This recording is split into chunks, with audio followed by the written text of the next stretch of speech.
We're ready. It's 6 o'clock, and I'd like to call this meeting of Lancaster County Council to order here on November the 12th, 2024. Mr. Graham will not be with us tonight, but Mr. Louise is on the phone or on what they call Teams. So he will be participating in this meeting. And Mr. Louise, if you want to say something, just holler out, and I'll acknowledge you the best that I can, and we will hear what you got to say. And again, to my right, first time Mr. Neal is up here, and we've got a great council, and I think you'll be a great addition. And we know your heart's in the right place in your love for this county. So with that, would you please rise and join Councilmember Jose Luis as he leads us in the Pledge of Allegiance, followed by the invocation.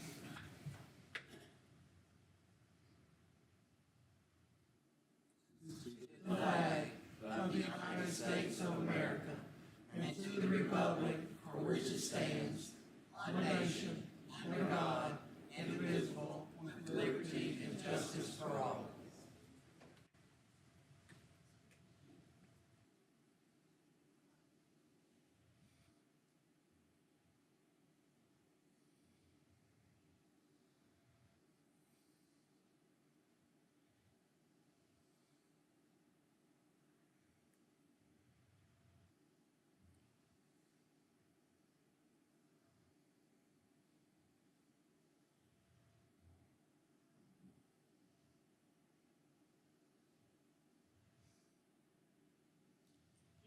Amen.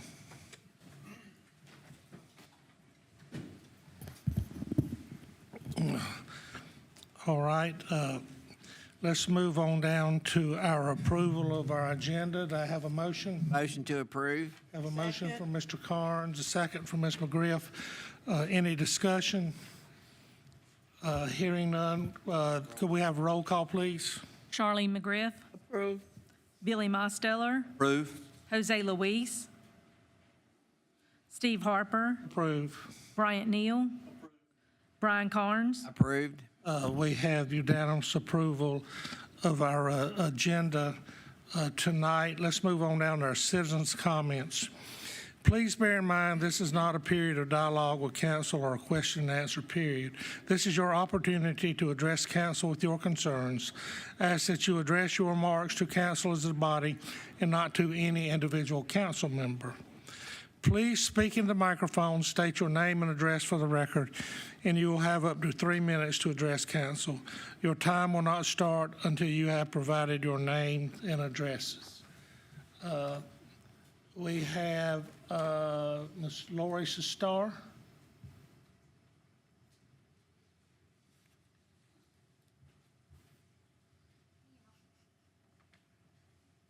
Good evening, I'm Lori Sestar.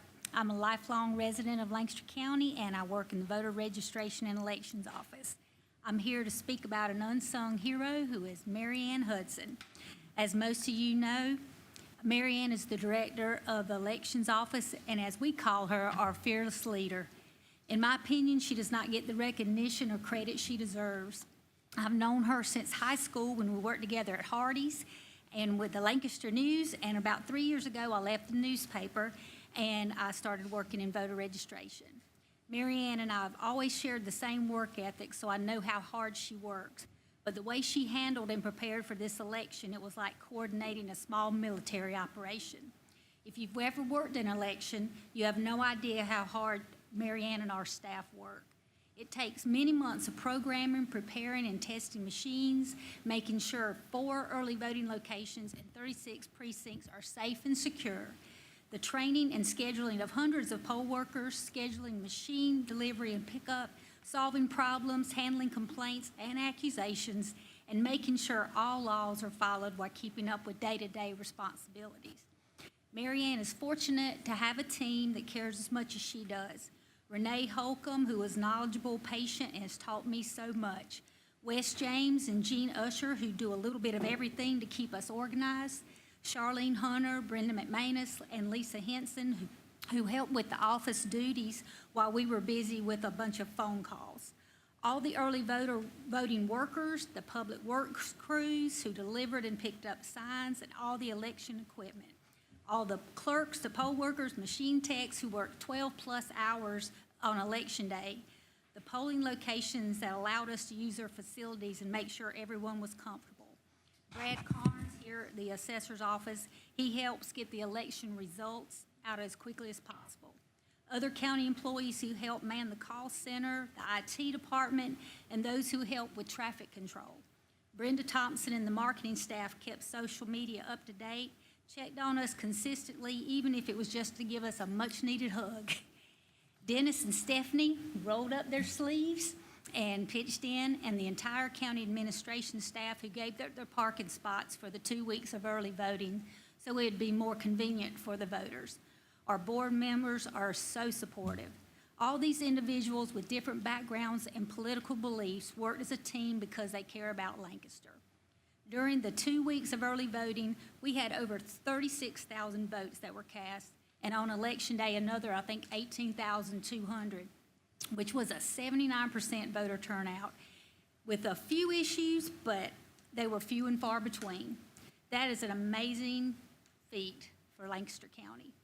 And as a team, we made it happen, but it was because of Mary Ann that it went so smoothly.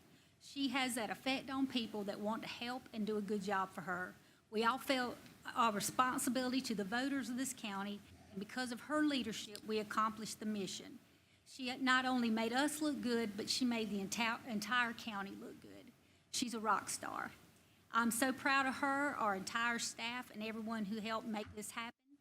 I want to thank them all for a job well done. I want to thank y'all for a job well done because it's hard, I'm sure, but you do it for the county that we all love. So God bless y'all, and God bless our country. Thank you.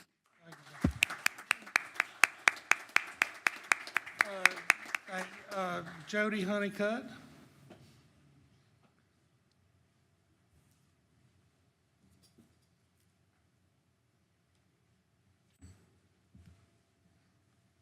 Good evening. My name is Jody Honeycutt. I reside at 997 Lakefront Drive in Lancaster.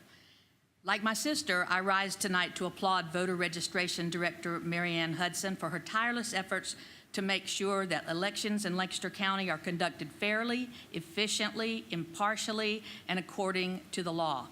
Until I served as a poll clerk, I had no idea what went into conducting an election. It is an understatement to say that it is a monumental task. Mary Ann and her team plan and prepare for the big elections like we just had and the smaller ones as well. They make sure that voters are properly registered, that meticulous records are kept, that the public is educated, and above all, they make sure that all laws are followed. They train over 300 poll workers, and they organize a small army of people to securely deliver and retrieve the machines that allow us to vote at 36 poll locations. This is only a small list of what they do. After working for 2 grueling weeks of early voting, as well as on Election Day, I can report that I am now happily retired. But I'm also grateful to have had the opportunity to serve our county and our country by working the polls. While my service was brief, Mary Ann Hudson and her team continue this important work throughout the year. As a citizen of this county, I can say that I am very proud of them. I appreciate this opportunity to recognize and thank Mary Ann, Renee, Lori, Wes, Charlene, Jean, and Brenda, not only for their hard work, but for caring so very much about doing it right. Thank you. Thank you. Stevens.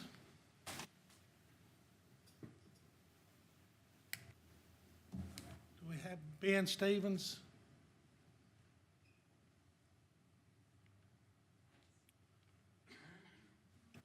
Good evening, Council. Just wanted to make sure we have under the new business, I believe, under non-consent agenda, we have a project we're discussing. I just wanted to make sure you knew I was here for any comments or questions now or during the presentation. Y'all have a PowerPoint, Yes, sir. correct? So we will, that needs to be when we take it up, or to show it now and? We'll do it at the agenda item. If he has some other points he wants to make, he can do it during citizens' comments, but he will have the opportunity to show his PowerPoint as part of the agenda item. Okay, all right. Thank you. All right, thank you. Angela Davis?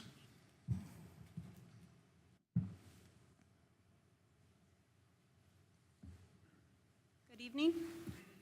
My name is Angela Davis, 4016 Grove Park Lane, Indian Land, South Carolina. My name is Angela Davis. I am a wife, mom, business owner, and concerned citizen of Indian Land, South Carolina. I am also the chairwoman of the Vote Yes Lancaster School Bond Committee. I come to you tonight to request a 180-day housing development moratorium for the entire Lancaster County. Currently, our online petition has 164 signatures in agreement and counting. This is not my first time I have spoken to County Council on development issues. The last time I was here, I was holding my 3-year-old daughter, asking for impact fees to be issued on developments in Indian Land. For reference, my daughter is now 7. Thankfully, those impact fees did pass, but like most things in this county, they cost us so much more than a loss of money. It lost us time. Time to properly plan, organize, figure out a new pathway for our county's success. Just 1 week ago, the people spoke, and their voices filled with negativity. No for a roads bond, no for a school bond. What do you get with no? Nothing. No action, no plan, no progress. For the past 2 years, I have been focused solely on the school bond. Indian Land is already over capacity with some ratios of 30 kids to 1 teacher. Also, buses packed with 3 kids to a seat. There are well over 73 mobile classrooms sitting outside of brick and mortar buildings. What should be a temporary fix for most counties has now been made into a permanent solution for our children and teachers of this county. While I have been focused on school needs, the roads issues have not been in my lane of research, pun intended. But I do make a point to talk to as many people in each area of the county as possible. While Indian Land goes to battle with traffic, road rage, and accidents daily, the citizens of the southern part of the county have perceived feelings of abandonment and being cast aside by those that are supposed to be planning and making progress on roads, bridges, and infrastructure. Now, I don't come empty-handed, just making requests. During this 180-day housing development moratorium, you will have the opportunity to build an infrastructure plan based off the newest and truest growth projections. Create a top priority needs list for the entire county, Panhandle, South, East, and West. Go back and restructure the roads bond to what you can accomplish with a smaller to no tax increase for the citizens of the county. By then, you should have enough data collected to bring the next roads bond to the ballot box in November 2025. If you truly believe you can do this even faster, then we could look at being fiscally responsible and holding a special election for both a better roads bond and a better school needs bond in May of 2025. I'm not going to pretend I know how everything works behind the scenes or what components are already moving into play. But even if we just take a little more time off of technology and back into the community, we can talk, listen, and take 180 days to pause and strategize for success rather than always falling behind the wave of growth. Thank you. Thank you, Ms. Davis. Melissa Jones Horton.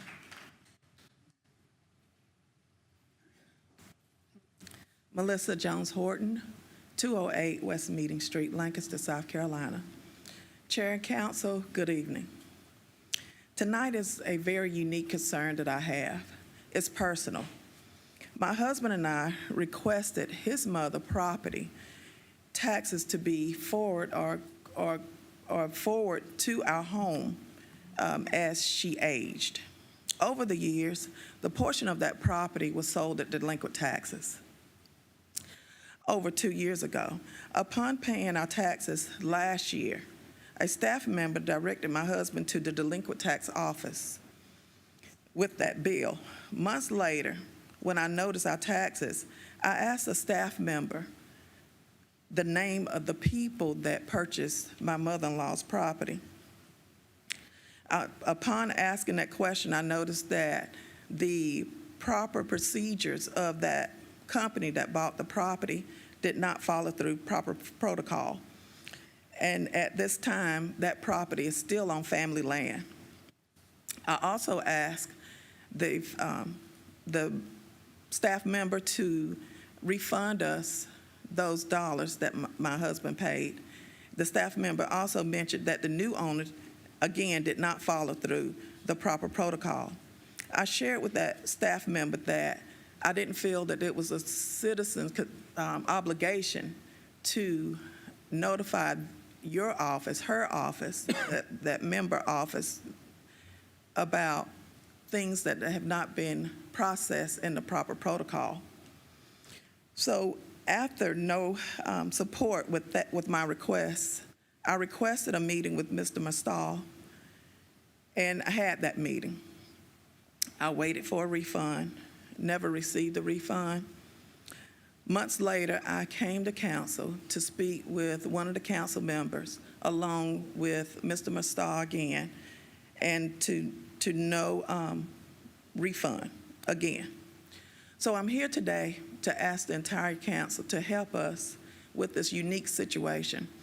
If I'm not mistaken, I don't think that the county has a protocol process for our unique situation. And upon speaking to citizens, they also have questions and concerns about our property taxes that are similar to our situation. So I'm here tonight to please ask you to please help us and other citizens. Thank you so much for your time. Thank you. Is Tammy Deaton?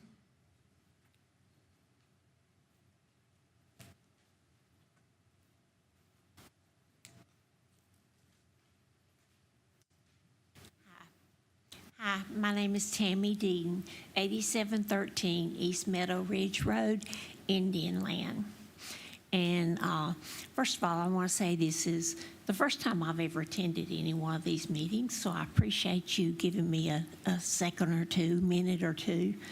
But I did have a question, but I understand now that I can't really ask questions. So I'm not going to take any more of your time, but next time I can come better prepared since I know how it all works. You can. We'll have a staff member meet with you right now, so we can take it offline, but we'll be glad to hear your information. Okay, thank you.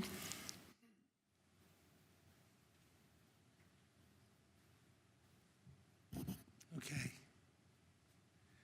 All right, that concludes our citizens' comments. We have one electronic.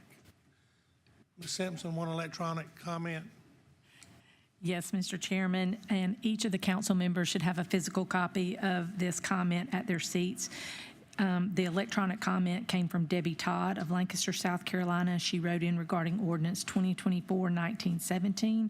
She stated that they have not settled with BRD land developers on the easement, and so they oppose this rezoning. Thank you. All right, thank you. Before we get into our special presentations, Ms. Snowden's over here helping this lady. Mr. Cato, would you introduce new Deputy EMS Director, please, sir? Come on up.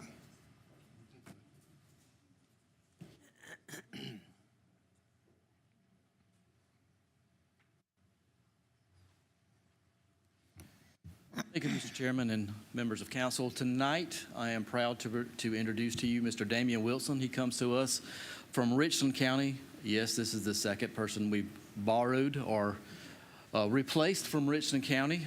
He comes to us with over 20 years of EMS experience. He was the third-ranked person in the service, and they had 240 employees, which is just a few more than we got here. But if you want to let us have 240, we'll take them. But I'll let him introduce himself, anything else he wants you to know about him. So if you have any problems, he's your guy. Good evening, members of council. I just wanted to say thank you for this opportunity. I'm very excited to get to know all of you and citizens of Lancaster. So far, everyone has been extremely welcoming to the service in the county. I'm just really getting excited to learn the next steps and get things moving forward. Does anybody have any questions for me? Yes, sir. Welcome aboard. Glad to have you. Thank you very much. Thank you. He's already lost his hair, and he's only been here like 6 And this was a nationwide search, and we had 32 applicants, and he was the best of the 32, so. Thank you.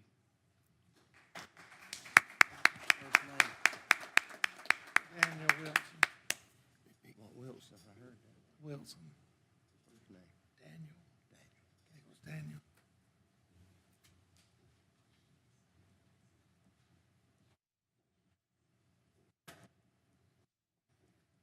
Ms. Snowden, are you ready, or you need a couple more minutes? Are you good to go? All right, let's move on down. We have a special presentation tonight from Ms. Stephanie Stoughton, our Deputy County Administrator, the American Rescue Plan Act, our ARPA update. Ms. Snowden. Yes, good evening, Chairman and members of council. As you know, we're winding down our ARPA allocation of $19 million, and between now and December 31st, I'll be bringing back another presentation, hopefully with even better news. So currently, we have completed 28 projects to the tune of $12.6 million, so that is good news. There are 8 projects that are in process. The digital records indexing for ROD, that's winding down. We should actually be able to pay the last invoice in the next week or two. The building expansion for the coroner, the EMS headquarter bay construction, that is underway. We were able to get that started thanks to the administrator and our legal counsel, Ms. Merck DuPont. Personnel protective equipment, as well as the recreation lot reclamation project that's happening there at Springdale Park, and the evidence building for the sheriff. So there's approximately $6.4 million that's in process, but we believe that within the next 3 weeks or so, we should essentially have all of that committed for a total of approximately, I believe it's like 38 projects. So the coroner's bid evaluation committee has reviewed contractor bids for the construction of a new coroner's facility, and as anticipated, funding from the general fund will be required to complete the project. Essentially, council committed $2.6 million. The bid estimate, which was the lowest bid, came in at $3.1 million, and we are requesting $750,000. And while the bid itself was $587,000 over, the additional $162,000 would help with soft costs and contingencies, so we're not having to come back. And I know that Chairman Harper, you had anticipated that when the project changed from redoing the existing facility to new construction, that there would be additional needs. So just bringing that to your attention. The county is currently in the bid process with the sheriff's evidence storage facility. So currently there is $1.341 million remaining. Again, it's in process, and the bottom line is we have approximately $2.7 million federally uncommitted when we look at everything.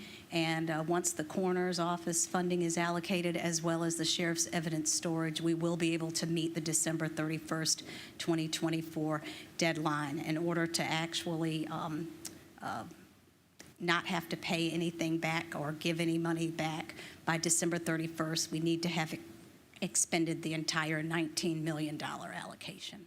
So I'm wondering if you have any questions. Mr. Chair, Go ahead, Mr. just want to make sure that we all know that the additional funds for the coroner office is coming out of fund balance, correct? Yes, ma'am. Okay. And we will, excuse me, we'll have another presentation for you in December. She said, once we get the bids in for the sheriff's evidence storage and finalize the contract for coroners and all the projects, so we'll have one more update for you here at the December CAL meeting.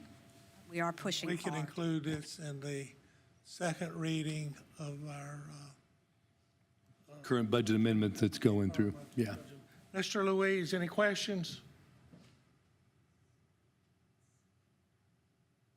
Okay. Thank you. Anything else from Ms. Snowden? No, thank you. All right, thank you. Let's move on down to our consent agenda. Do I have a motion? Mr. Chair, I move to approve consent agenda items 7A, 7B, 7C, 7D, and 7E. All right, I have a motion Second. from Mr. Mosteller, second from Ms. McGriff. Roll call, please. Charlene McGriff, Approved. Billy Mosteller, Approve. Jose Luis, Steve Harper, Approve. Bryant Neal, Brian Carnes. Approved. We have unanimous approval of our consent agenda tonight. Let's move on down to 8A, our non-consent agenda. We have third reading of ordinance 2024-1929. This is an ordinance to amend the Unified Development Ordinance, our UDO, chapters 2 and 5 related to backyard pens and coops. Do I have a motion? Motion to approve. Motion for Mr. Carnes for approval. Do I have a second? Second. Second from Ms. McGriff. Ms. Harden. Yes, sir. Since the last reading, we have amended the ordinance once again. Instead of completely deleting current code 5104, we are replacing in the exotic animals and amended it to state that exotic animals such as tigers, lions, bears, leopards, and other similar items are not allowed in any zoning district in Lancaster County, regardless of whether the animal is kept in a backyard pen, coop, or other location. That is the last bit of reference to the pens and coops in that one, and that would apply then to all zones. There's a current problem in the lower part of the state. Does this apply to those creatures? Yes, sir. Okay. And by the way, if it did happen here, we'd had them. We'd already got them. All right, any questions or concerns from Ms. Harden? Hearing none, I thank you, Ms. Harden, and staff and council for working to straighten this out. So if no other questions, I'll call for the vote. Roll call, please. Charlene McGriff, Approved. Billy Mosteller, Approve. Jose Luis, Steve Harper, Approve. Bryant Neal, Brian Carnes. Approved. We have unanimous approval of third reading of ordinance 2024-1929. Let's move on down to second reading of ordinance 2024-1917. This is an ordinance to amend the zoning map of Lancaster County to rezone approximately 26.94 acres, which is located to 2491 Highway 9 bypass from NB Neighborhood Business District to Medium Density Residential MDR. Do I have a motion to approve? Motion to approve. I have a motion for Ms. McGriff to bring this to the floor. Do I have a second? Second for Mr. Neal. All right, Ms. Harden. Yes, sir. At the last time we discussed this, it's been a while, so I wanted to go over again to provide for a little bit of input. The property is proposed between Kershaw-Camden Highway and 521 Business or Bypass. It's in the southern end of the county. The Connors family owns it. The intent is to develop a single-family residential subdivision. The current zoning is neighborhood business. Neighborhood businesses are smaller residentially based businesses, ones that typically you can walk to or you find in a less dense environment. Proposed zoning is to medium density residential that allows up to 2.5 units per acre. And the surrounding properties in the area are zoned either residential or business. The location shown where we put the sign out off of 521 Bypass and an aerial photography on the right-hand side shows the blue outline of the property itself showing that it abuts both SCDOT roads. When we go through the suitability discussion for the properties, we look at, is it suitable for development? And some of the things we look at are utilities, water, sewer, roads, and the like. This parcel has access to all of those or is very close to it. The property is designated in a growth area. Under our comprehensive plan, the areas that were designated as growth areas are those that already have utilities and are ready to be developed. The school data in this area shows that there's capacity for additional students to be housed in this area to be taken care of in the school system. And the applicant has information on the driveway easement issue that has been mentioned earlier today in an email. The Planning Commission held a public hearing on this and recommended approval, as did staff. The applicants are here and have their own presentation. And I'll be, if you have any questions of me, I'll answer them. Otherwise, I'll let them come up. Go on and present their Yes, sir. PowerPoint. Mr. Stevens?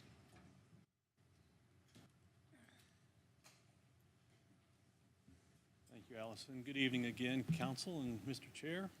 Thank you for having us and allowing us to present this evening. We do have some, a PowerPoint presentation. A little better? There you go. Thank you. We do have a PowerPoint presentation for you this evening, as well as we'll be here to answer any questions you might have.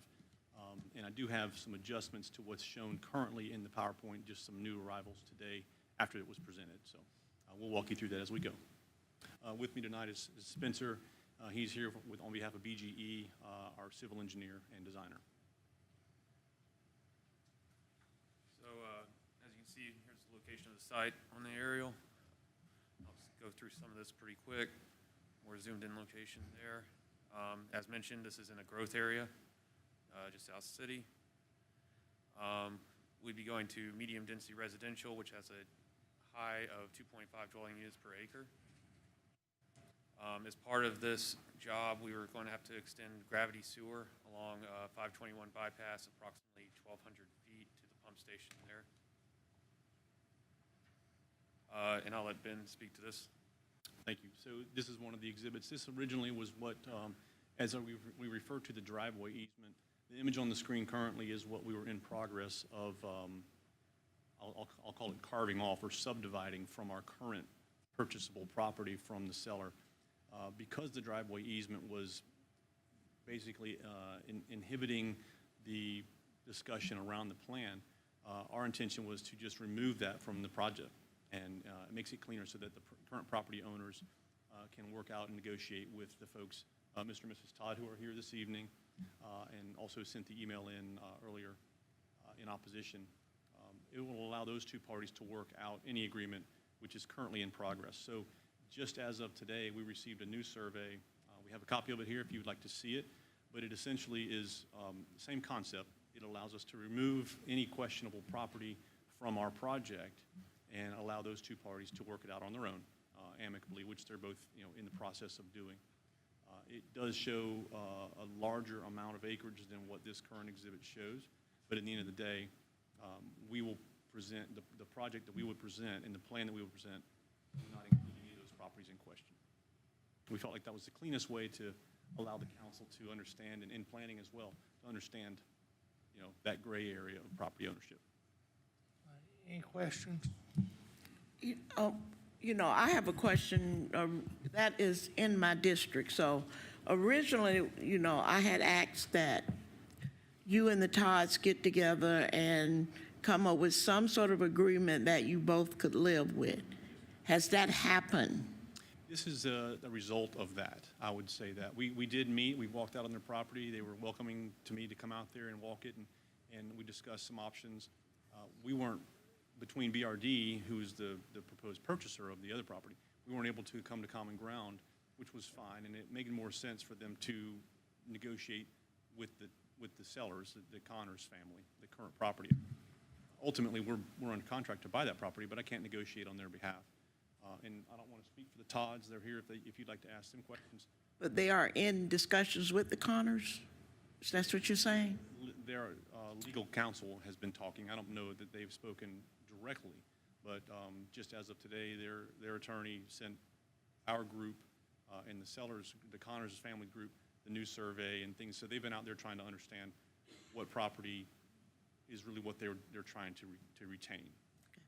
Another concern was a concern from our chair, and I don't know whether you spoke to him about naming who the developer will be.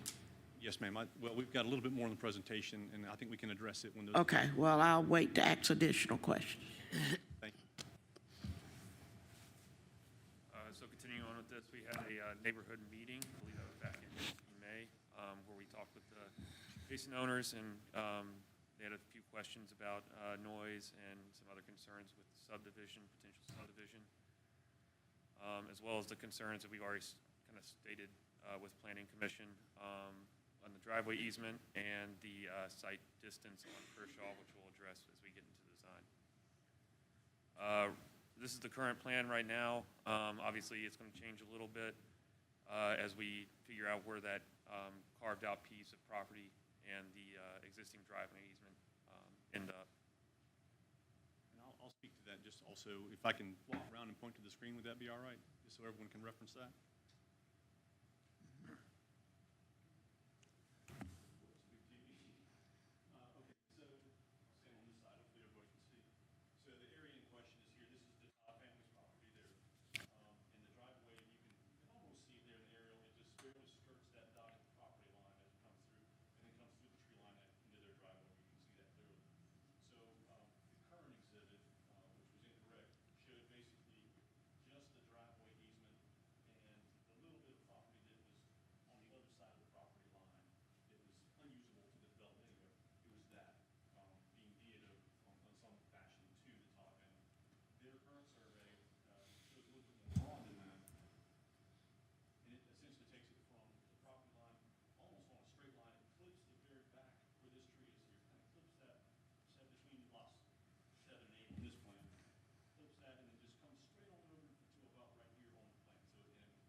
As part of this project, we are planning to put in some amenity areas, small playgrounds, benches, et cetera, for the residents there. And this is coming into the sort of houses that we think would fit in this area and sort of the design of what those houses would look like. These are from a few different developers. And Ben, would you like to speak to this one too? Yeah, so Ms. McGriff, this is to answer or further discussion on your question earlier about the developer and also for you, Mr. Chairman. As we said in the earlier meetings, and at this stage of the process, it's difficult to bring any developer in that might want to commit. We've had several conversations and several builders interested in this site, but nobody will commit or go to contract until they understand what they're able to do. So it's a little bit of the chicken before the egg, so to speak. But we thought best foot forward, the most important thing is to understand what council wants and wants to understand from a product perspective. I think that's really what you're looking for, because every builder, every developer out there has a more or less desirable neighborhood, depending on the eyes that are looking at it, right? I think the underlying message was that council make sure they know the flavor of the neighborhood, the product that was really going into. And these are ideas and examples of what we would expect to be there. You're looking at the material types. You've got hardy board. We're not going to go in there with a full brick, four sides house. That market doesn't support that really, I think, and hopefully we would all agree on that. But what you see here is very typical of what you would see in the Panhandle, which I've heard is maybe not as desirable in some instances, but also not a lot of those homes are vacant. So I think you would see this as maybe an upgrade in most cases to what you would see in that area and other parts of the state and county. What is the price range of those houses? Well, the market will tell us that, but right now we're in somewhere in the low fours. Starting point, yes, ma'am. Okay. It's difficult to tell until we know for sure we've got X amount of lots, and what the comps are moving further and further south in the county as we're starting to see. But right now, there's not a lot of information to go off of as far as what folks will pay for a house at this part in this part of the county. But this represents a pretty broad spectrum of 2-car front-load garages to 3-car front-load garages would certainly fit on this property, as well as a side load. You know, you can do side load or courtyard entry on some of these. So it just depends, 2-story, 1-story. We wanted to make sure that we could run the gamut. But we mentioned this in the first meeting. And of course, it's all fodder really until it comes to fruition. But minimum lot size, lot frontage on this, for this type of zoning would be 70 feet wide at the front of the curb. The plan we shows 80 feet wide, which, you know, a builder developer may come in and change it back to 70, but the 80s actually fit the site better, and it allows the option for those third-car driveways, third-car garages, a little bit more of a width to the house, a little bit more options for ranch-style homes if that's the desire.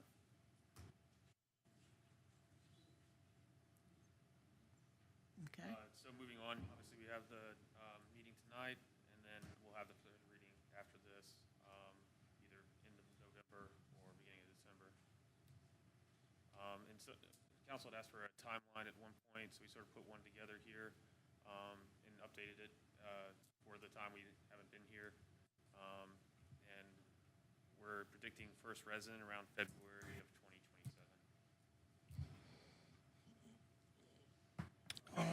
2027. Can I finish? Yeah, we had said something about traffic study, and that was mentioned. Are you planning on doing a traffic study, or what? Where are you at with that? Yeah, we'll do that as part of the development phase. Okay. Well, I want to get back to the agreement between the Todds and whether y'all worked it out. So you said the Todds was in the audience? Yep. Can you answer where y'all at on the agreement, Mr. Todd?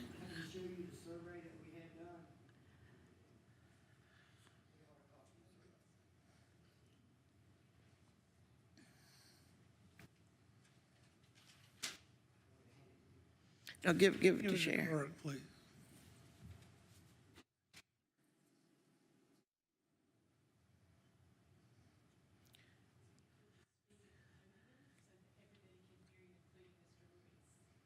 Okay, if you look at that survey, the section that he showed you coming up my driveway, it's been surveyed all the way out to the back of my line where I showed you how my property laid. I got it surveyed exactly like it lays, no more, no less. And that's what the attorney sent them today. He's saying that he's agreeing to that. He's gonna back off of that and let me and the Connors work the rest of it out. Okay? That's what I wanted to hear. I wanted to make sure that you guys had come to some sort of agreement. That's the understanding that he gave me in the hallway, Okay. was that they were gonna agree to what the attorney sent them today. But they were gonna back off of that line, and we would work it out between the Connors. All right. We got a third reading, so we'll find out Yeah. before then if everything's still kosher. All right. Thank you. I'm good. I don't have any. I got a question. Go ahead, Mr. Marcellus. I was looking at your sketch plan, and I don't see any overflow parking. And what I mean by that, you got these houses, you can put 2 cars in the garage and you can put 2 behind it. But these people have parties or have a death in the family, and a lot of people come there. They start parking on the side of the streets, and our fire trucks and EMS can't get through. We're having the same issues with other developments. And my understanding, I thought we was going to require this.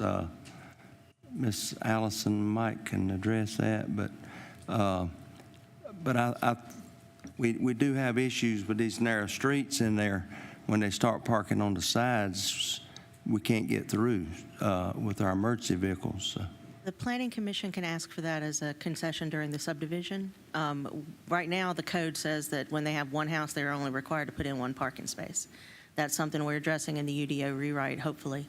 But the applicants can be asked to do that during the subdivision part from the Planning Commission.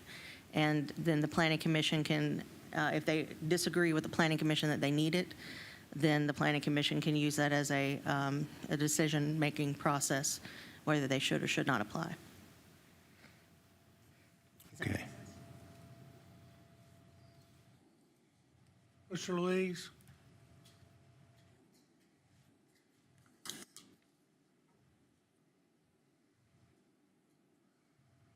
Yeah, we'll be doing that during the construction document phase.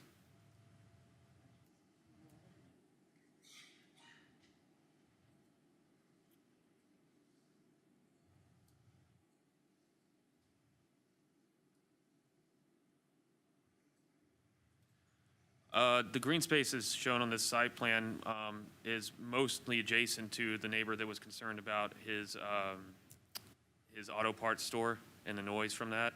So you can see on the current plan, the amount of trees that are left over there and undisturbed buffer area. And so it's pretty buffered from his point. As far as traffic, we'll be looking into that, like I said, during the construction document phase, and the noise will be abated. You can see on the site plan that we currently have approximately 30 feet just surrounding the area in which we will look into building a berm, buffer, planting to kind of back that off of Kershaw Camden and 521 bypass. Let me ask Ms. Hard a question. I think we have to have 20% open space or 25 and 5% park space. Is that whatever it is? Whatever it is, we'll make them match it. I don't have it memorized. But are there any requirements that be usable land, or I don't know if that's flood? It's got to be floodplain? usable land. So if it was a pond, it would not be counted Well, towards. none of this is in a floodplain. No, sir. Okay. Believe me, that would have been first thing on the report. I'm a CFM. I have to put that on there. Any more questions for the developer? I do. Yeah, Mr. Lewis. Go ahead, Mr. Louise.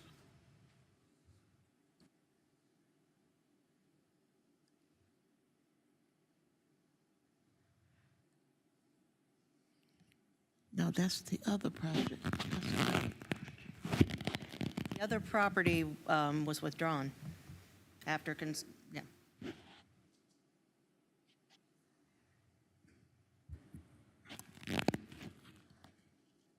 No, sir. I don't think so, Mr. Louise. This is across the bypass, and the concrete plant sits way down in the hole.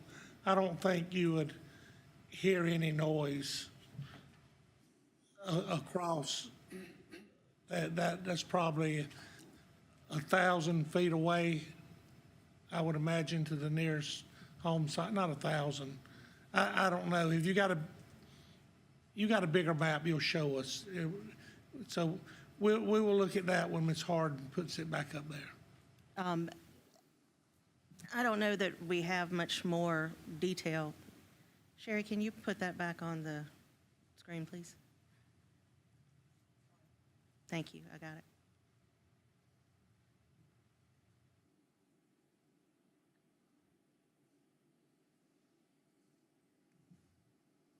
Yes, they're removing it from the project.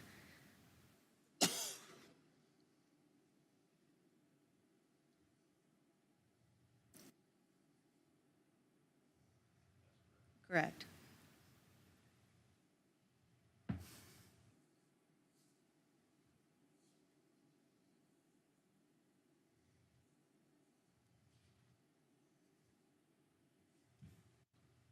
Not by the time this is given third reading. We don't have that typically with any development that has a rezoning.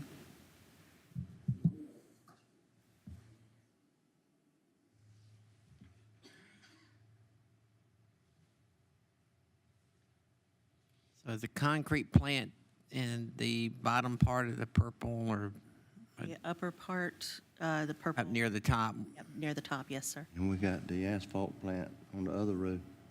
Down the road. Yeah, They're not going to, those They're a long plants aren't way. going to create any more noise than the existing residents already receive.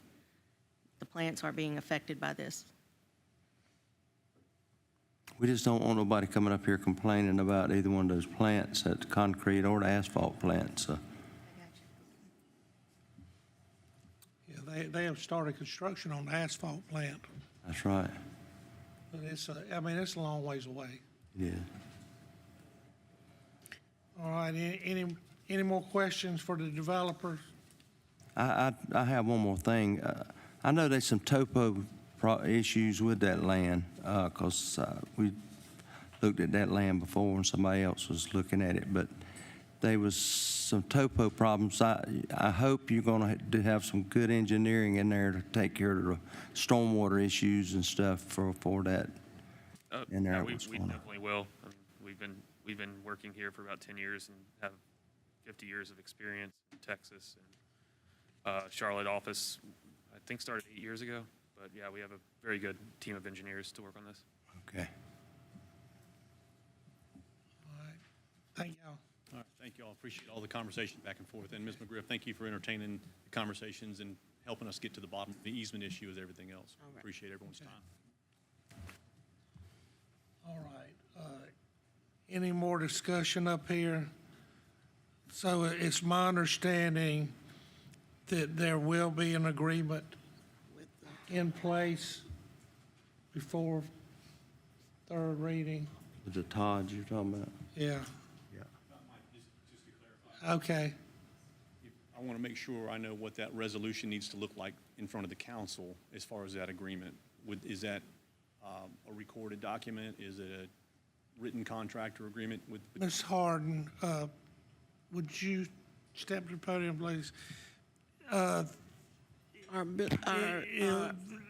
you, for those assurances, would that property, it would have to be an easement, a permanent easement, or is it something that he works out with the Connors where I know the Connors, it's a catch-22 because they're not going to deed property, and then something get turned down, and then, I mean, it's, how do you have assurance? I want to explain how I understand what's been said and make sure that I'm clear with Ms. DuPont.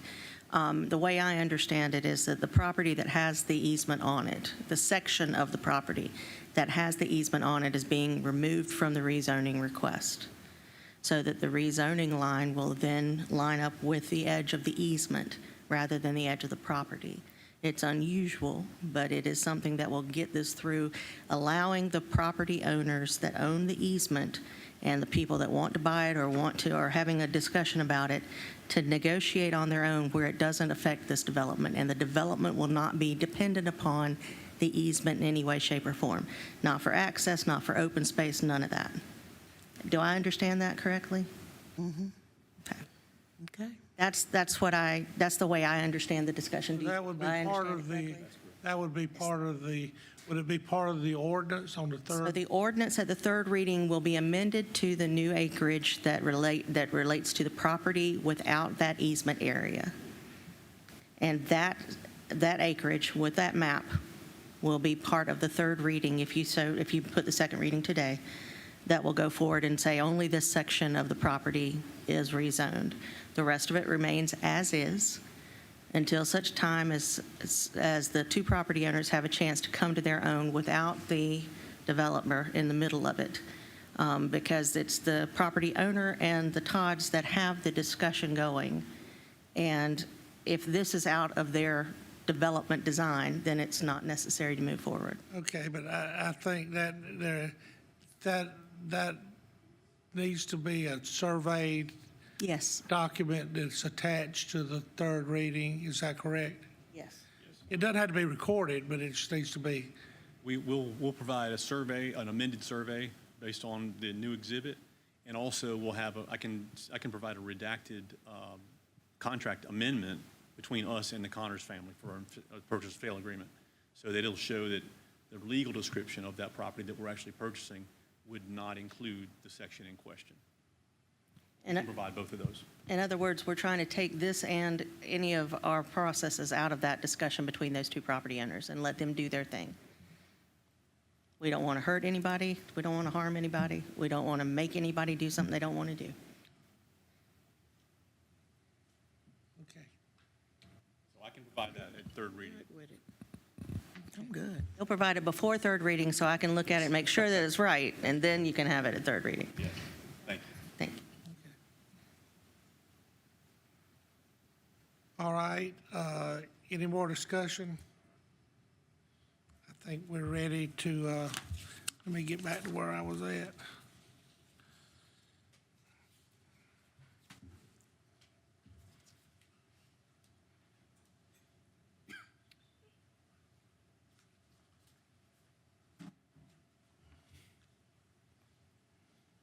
I lost my place. This is, we're at second reading of ordinance 2024, 1917. Let's have a roll call, please. Arlene McGriff. Approve. Billy Mosteller. Approve. Jose Luis. Steve Harper. Approve. Bryant Neal. Approve. Brian Carnes. Approved. All right, second reading passes by a vote of 4, 5, 4, and 1 opposed. Is that correct? All right, I done lost a paper up here.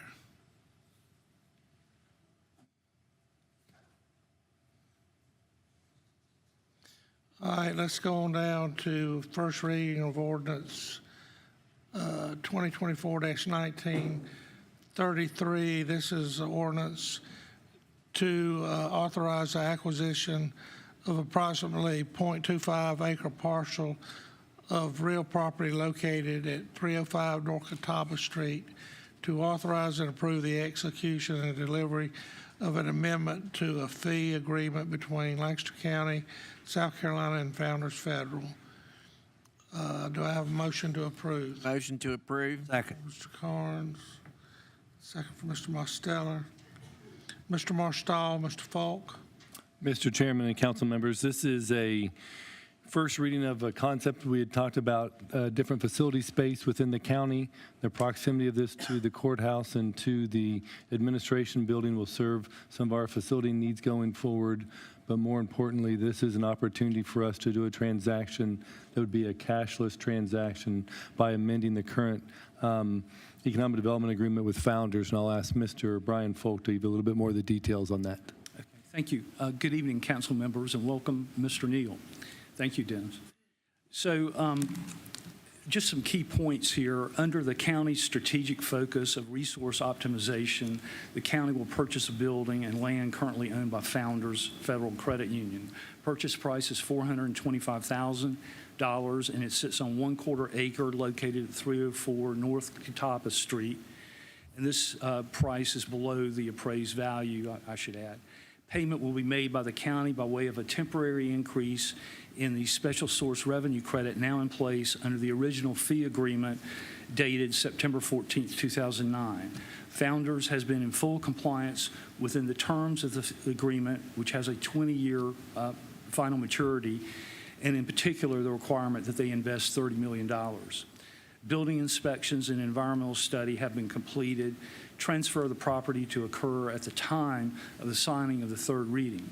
The amendment proposed includes the following. The amendment will grant an additional SSRC of $153,000 for the 2024 tax year, with the revised net sum due January 15th, 2025.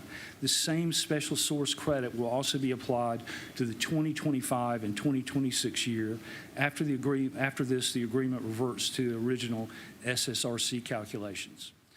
Our justification: this transaction does not use current Lancaster County general funds for the purpose, and the extra special source credits provided are over a 3-year period. The county needs additional space, and this building helps with that need. The Economic Development Department recommends approval of the first reading of ordinance 2024-1933, and any text changes will be made prior to the second reading. All right, any questions? All right, thank you, Mr. Falk. Hearing no questions, let's call for the roll call, please. Charlene McGriff. Approve. Billy Mosteller. Approve. Jose Luis. Mr. Luke? I'm sorry, can you repeat that? Thank you. Steve Harper. Approve. Bryant Neal, Approve. Brian Carnes. Approved. First reading of ordinance 2024-1933 passes with a 6-4 and none opposed. Let's go down to first reading of ordinance 2024-1939. This is an ordinance to authorize and approve the execution and delivery of an amended and reinstated fee in lieu of tax agreement by and between Lancaster County, South Carolina, and Project Maple. Do I have a motion to approve? Motion to approve. Motion from Ms. McGriff. Do I have a second? Second. Second from Mr. Mosteller. Mr. Falk. Yes, I'm going to go into a little more detail for the benefit of Mr. Neal in this proposal. This is a first reading to authorize and approve an amendment, this ordinance 2024-1939, to the FILO agreement dated December 9th, 2013 regarding Project Maple. To amend Section 6 of the ordinance 2013-2046 as previously amended by ordinance number 2014-1289 related to the distribution of revenue from a multi-county park. Here's some highlights. Under the county's strategic focus of quality development, this amendment is intended to amend the 2013 agreement in a mutually satisfactory manner. Considered a super fee project under the statutes of South Carolina, this elevated project status required a minimum of $150 million investment before the end of the original investment period that ended December 31st, 2023. The company did not meet its investment goals in spite of continued investments, including nearly $18 million in recent years, and this resulted in several changes which were automatic within the FILO agreement. First, the asset ratio used in calculating property taxes was changed to 6% retroactively and prospectively from the 4% in place in the super fee agreement. The assessment ratio is the percentage applied to the appraised property value, and then this figure is multiplied by the millage rate to arrive at the property tax amount due. Any special source revenue credits are then deducted from this figure. Second, the maturity date of the fee in lieu of tax agreement was reduced from 40 years previously to a term now of 30 years. Third, in a closely related investment goal miss, the special source revenue credits were eliminated for future years. Fourth, all new equipment investments since 2020 will be subject to a 10.5% asset ratio. The amendment proposed includes the following. With new county-required investment maintenance requirements, $130 million, and employee requirements must have 325 full-time employees, this amendment will importantly provide for the repayment of approximately $3 million to the county within a 2-year period. This is the clawback amount from moving from a 4% ratio to a 6% ratio for all years from 2023 and earlier. A first checkpoint of their maintenance requirements will occur in 2031, a second in the tax year 2037. The millage rate will remain as it was in the original agreement at 270.1 mills until 2036, when the fixed millage rate will change to 310 mills. Special source revenue credits, which decline from 70% in 2024 to 40% in 2029, will result in Lancaster County receiving more property tax revenue in aggregate for Project Maple than it would have received in the original agreement had there not been an investment shortfall. So that's a positive for the county. The revised SSRCs should allow Project Maple to continue as a going concern. And finally, the justification. Project Maple has been a large employer in the county for a decade. Future investments are possible. The future tax burdens of the investment hurdle miss would likely make it difficult for Project Maple to continue operations without this amendment. So the Economic Development Department recommends approval of this first reading of ordinance 2024-1939. Happy to try to answer any questions. All right, any questions?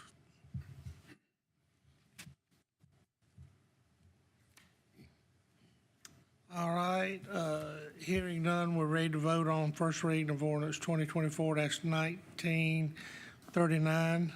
Roll call, please. Charlene McGriff. Approved. Billy Mosteller. Approve. Jose Luis. Steve Harper. Approve. Bryant Neal. Approve. Brian Carnes. Approved. We have unanimous approval of first reading of ordinance 2024-1939. Thank you. All right, let's move on down to our first reading of ordinance 2024-1943. This is an ordinance to amend ordinance number 24-1910 related to the appropriation of funds in the approval of a detailed budget for Lancaster County for the fiscal year beginning July 1st, 2024 and ending June 30th, 2025. Do I have a motion? Motion to approve. Motion from Ms. McGriff. Second. Second from Mr. Carnes. Ms. Harris. All right, good evening, council members. The amendment that you have before you is to request a one-time fund balance appropriation for the replacement of a boiler at the county courthouse. Last fiscal year, there was a one-time appropriation approved for the replacement of 2 boilers at the courthouse. The initial contract only referenced the 1 boiler, so at this time, the vendor is only prepared to replace the 1. And so all the equipment has been ordered, and 60% of the funding paid to replace the 1 boiler. We're asking for a reappropriation of funding to cover the cost for that 2nd boiler, and to do so while the vendor is currently on site and already prepared to be able to install that one as well. There's a 5 to 7 week lead time required for ordering and receiving that 2nd boiler. And so to be able to accommodate having the work done, we've also submitted an emergency exemption for procurement to be able to go ahead and proceed with the work. I can answer any questions that you have about that. Any questions?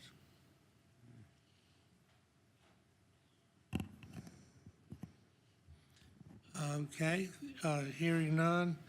Thank you, Ms. Harris. I think we're ready to vote on first reading of orders 2024-1943.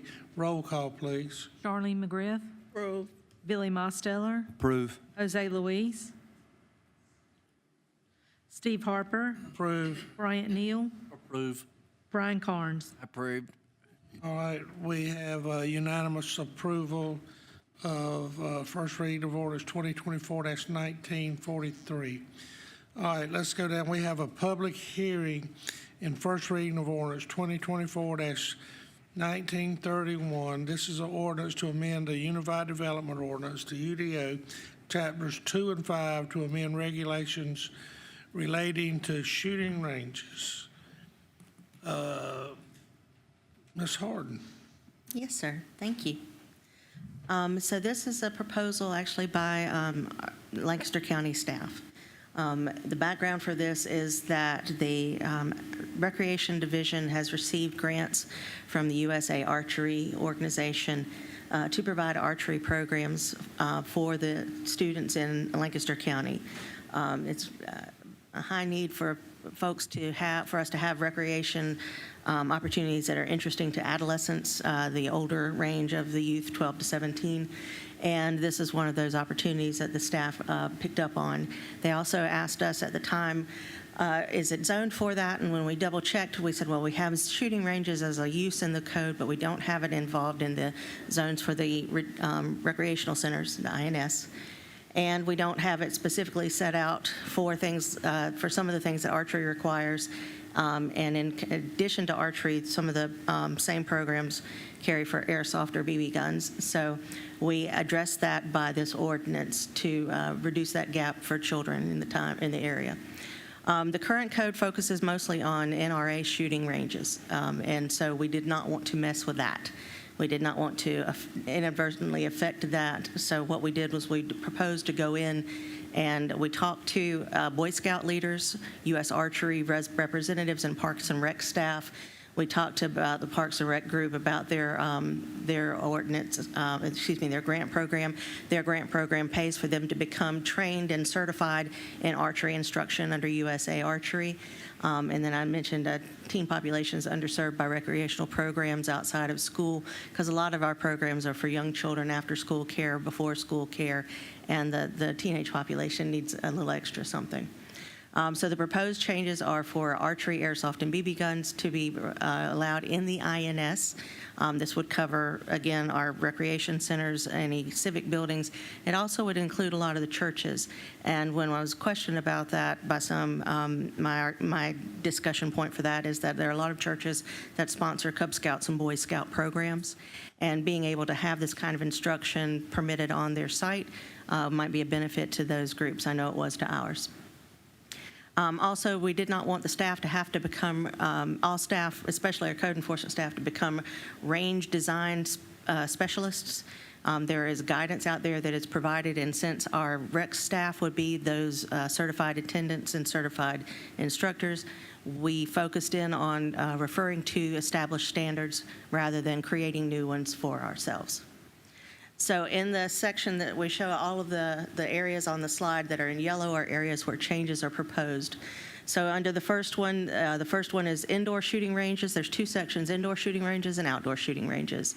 On the first section, the first area, I put in there that activities on properties owned INS will be limited to archery, airsoft, and BB gun uses, because right now it's not allowed in the INS at all under shooting ranges. And because this was geared more towards scout activities and recreational activities, we wanted to limit it to the ones we were focusing in with this grant.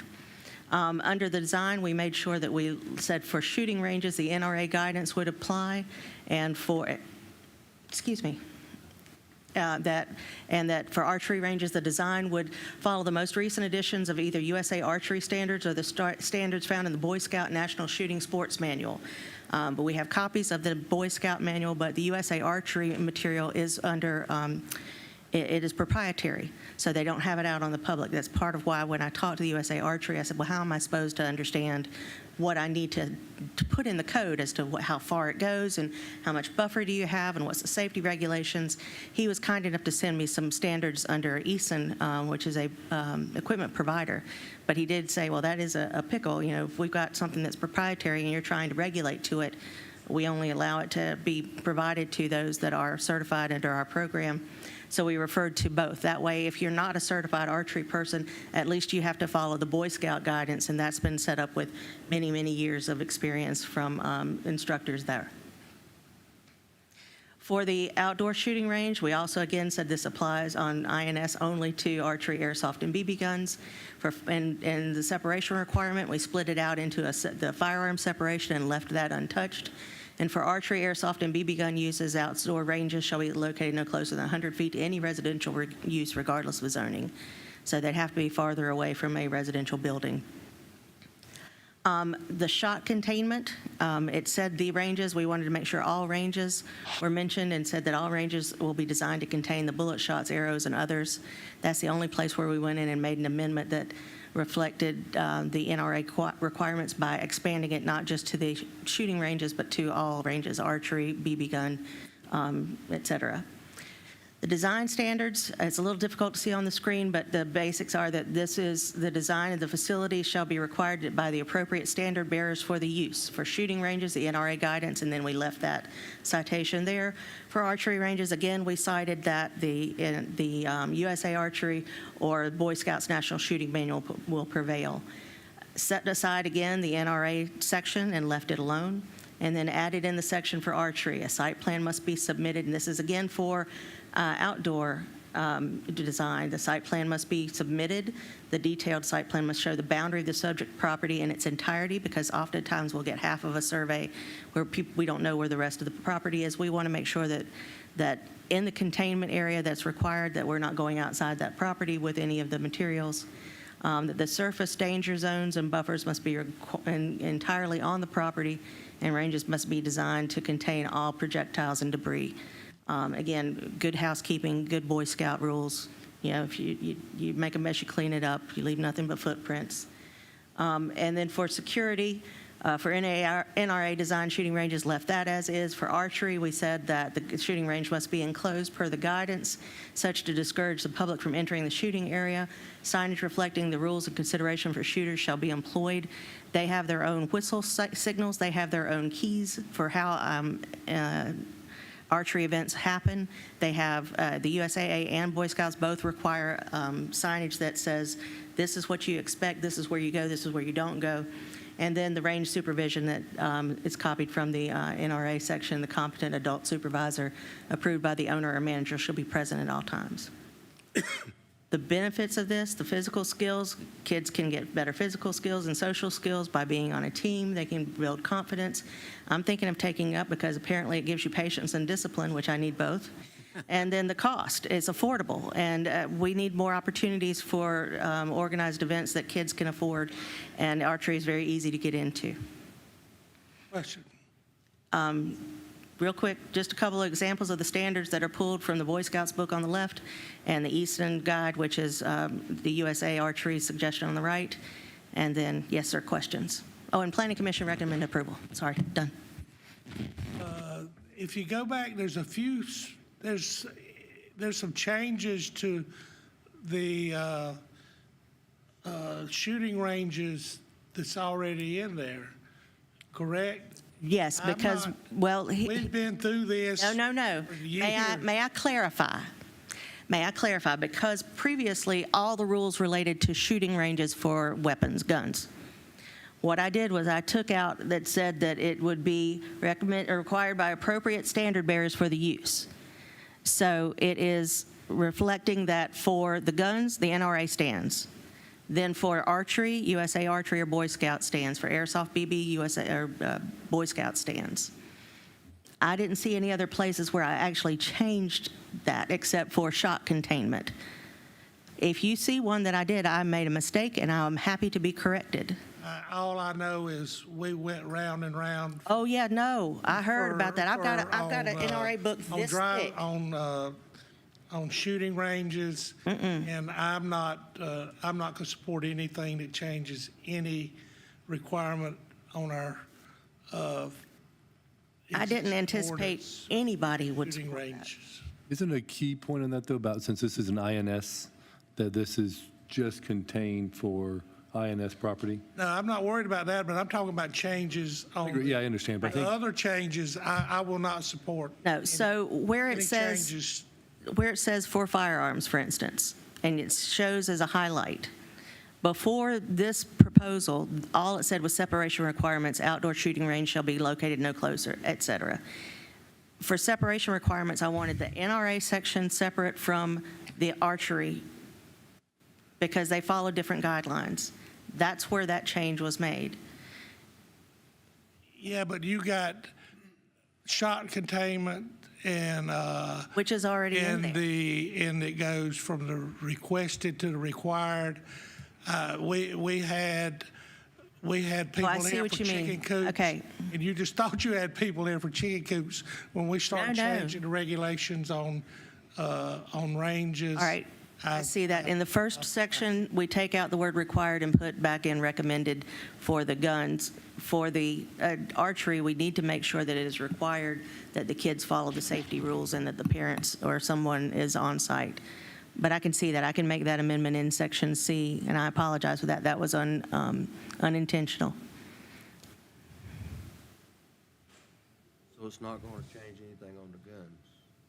It should read the same way before the rule, before this change and after the change for NRA. There should not be a difference. So I'll go back to staff between first and second reading, and if it looks, I'll have more people read it, and if it looks like it makes a change, I will bring it back different on second reading. I have no intention of messing with the NRA stuff. Okay, I want to go on the record as saying that if I support this, there will be no changes to the existing requirements on shooting ranges. Right, for the NRA. But for archery shooting ranges and BB shooting ranges and airsoft shooting ranges, they're new. I'm good with that. Okay. Thank you. Go ahead, Mr. Louise.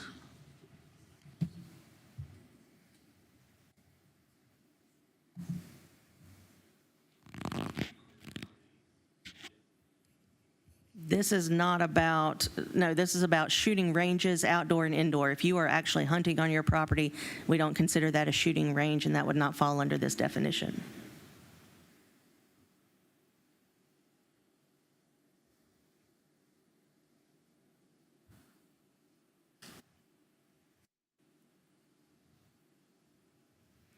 The rule that's in the place right now is that indoor shooting ranges are allowed in RUB, GB, RB, LI, and HI.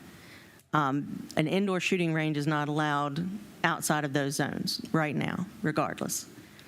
And the outdoor shooting range, that is allowed in the AR zone, the LI, and the HI. If you are setting up a business and setting up a shooting range, we would apply this. If you are doing your own thing, I think it'd be hard-pressed to apply this to that, but I do want to say that if you are teaching others as well, that may be the point where we get into discussion as to whether this applies or not.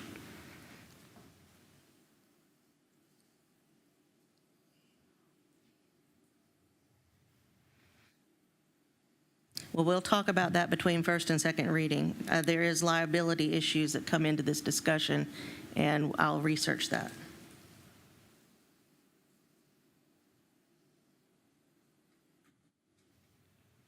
My impression it would be to the person that owns the property. That's where most, and Mr. McDupont is nodding her head. That's the reason we have any rules, is because of liability, so.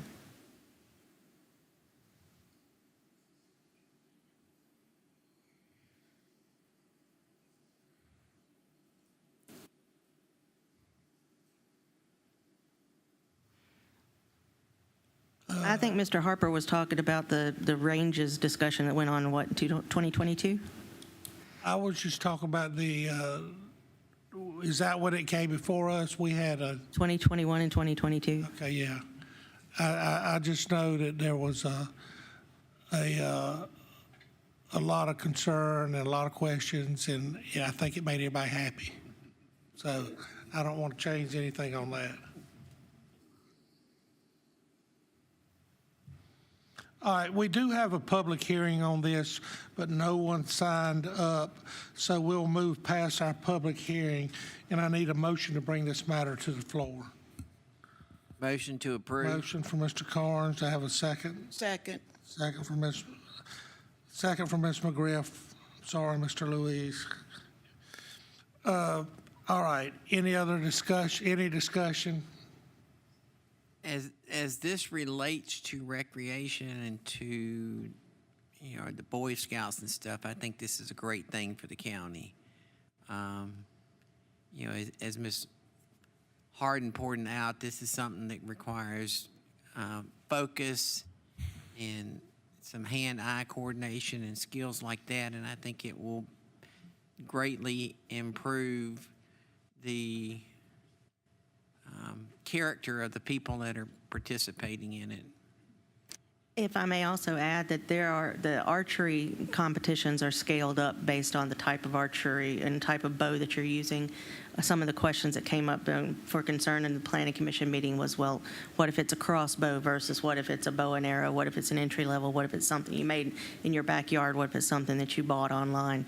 And that's why we reference the current existing standards from the professionals, because they do have different sizes of ranges and different regulations for each type, depending upon how much power that your bow has. It has different regulations. And again, it would take us a long time for all of us in the code enforcement and zoning department to get to be professionals at that.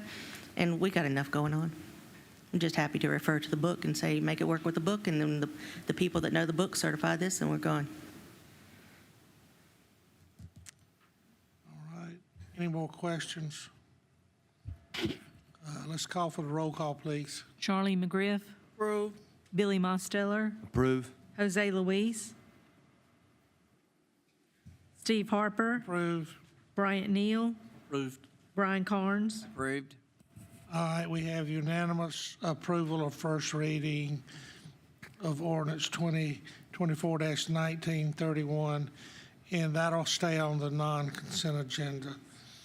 All right, let's go down to first reading of orders 2024-1940. This is an ordinance to amend Chapter 7, the Lancaster County Code, to reference the fire marshal as a building official in the county code and to provide for other updates related thereto.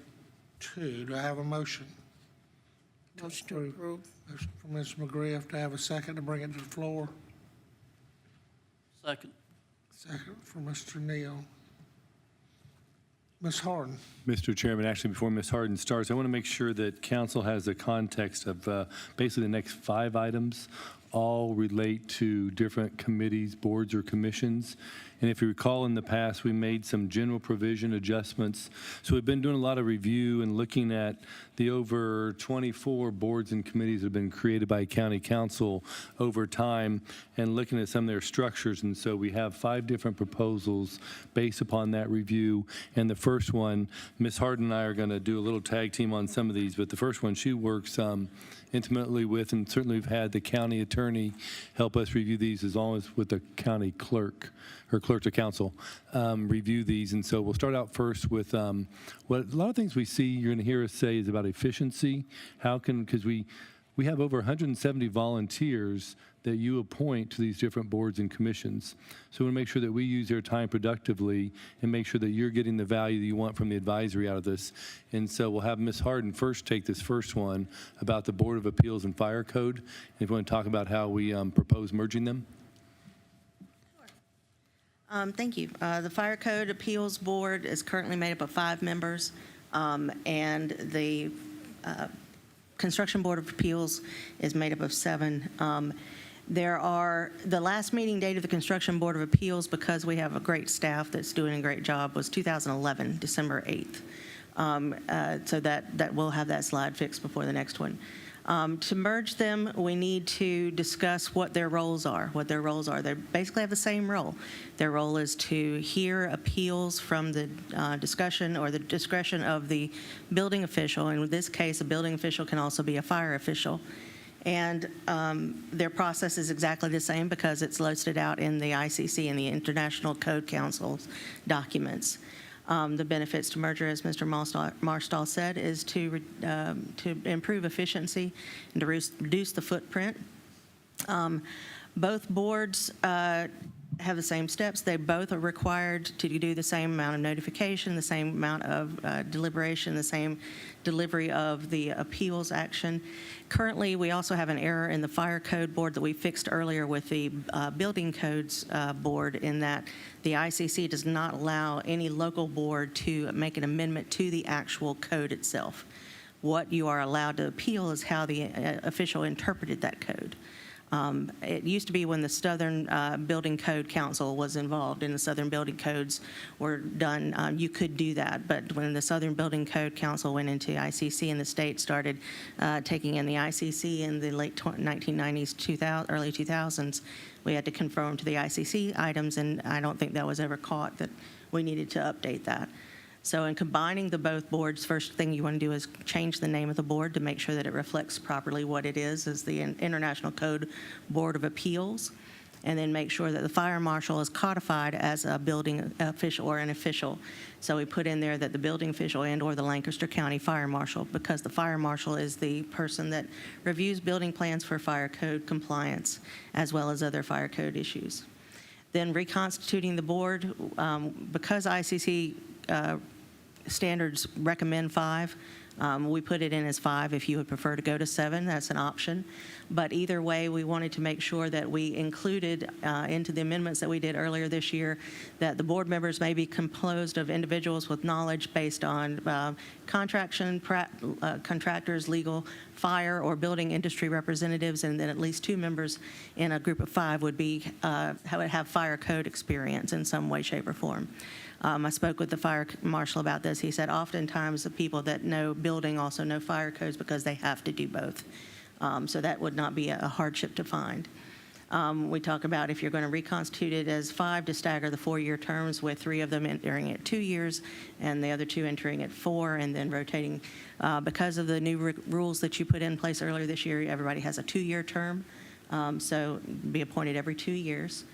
To amend the count for quorum if the board is reduced to 5 members, and this comes straight from the ICC, is that when there's fewer than 5 members in attendance, a 2/3 majority would be required. It was similar to the wording that was there, but it's a little simpler.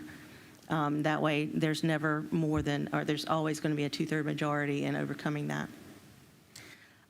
We also need to amend the general code for fire prevention appeals to refer to the new board, and then delete the section on the fire code appeals board by referring it to this section in the general code. Can you go back 3 slides, Ms. Harden, right there? Yes, sir. Under the section, Lancaster County Building Official, Lancaster County Fire Marshal will be a members. I think you should eliminate will be a. Hey, you're right. I have a typo. Thank you so much. Or will be, take the member. They will be members. You're right. Thank you. 7-301A. Eagle Eye. Thank you. Brian, he'll do that to you. Oh, yeah? I have met my match. I do. I just got maybe a point of clarification. The previous boards that were set up, the construction board and the fire board, did they have any residence requirement? They did. There was one per district. No, one at but 7. There was one appointed per district, but if I remember correctly, it didn't have to be residing in that district. Right. And the way that this does it defers back to the codes that you brought in last month that says that all board members must be Lancaster County residents. Okay. And if this passes, it'll be 5-member board appointed by council? Appointed by council. 2 with experience? 2 with at least 2 related to fire experience, and the other 3. How will the other 3 be chosen or selected? The other board members would be, board members may be composed of individuals with knowledge and experience in the technical codes, such as design professionals, contractors, legal, fire, or building industry representatives. So that's in 7-301B on the screen. So that's the group of people that you would be able to pull from in the county. I guess my question is, will we put names in a oh, yeah. Put names in, and we will choose from those names? Right. What I would recommend, I'm sure that the clerk to council will do in the application process, is one of the questions should be, what is your experience that relates to building codes? And let them give you their explanation of what their talents are. Yeah. And more than likely, this board will probably not meet very often. I don't think either one of them. At least twice a year now. Yeah.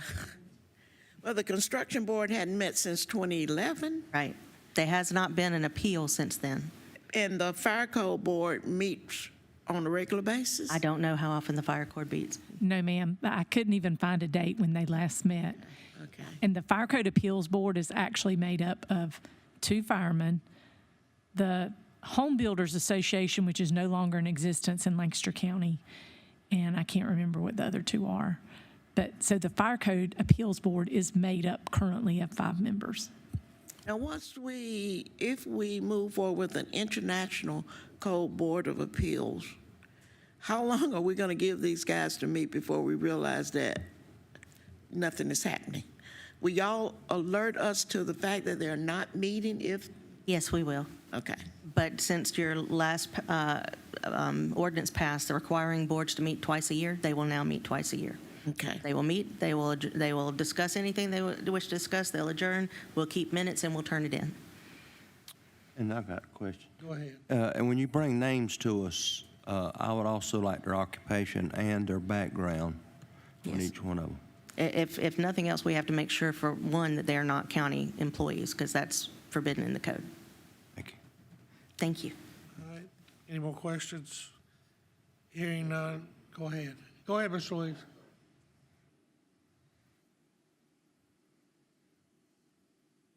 That came from ICC code setup. That's the standard in the ICC code.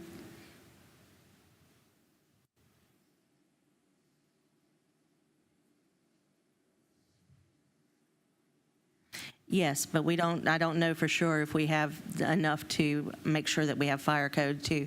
We just haven't gone through that list yet. We may not need to reappoint anyone, but I want the council to have that option if they'd like it.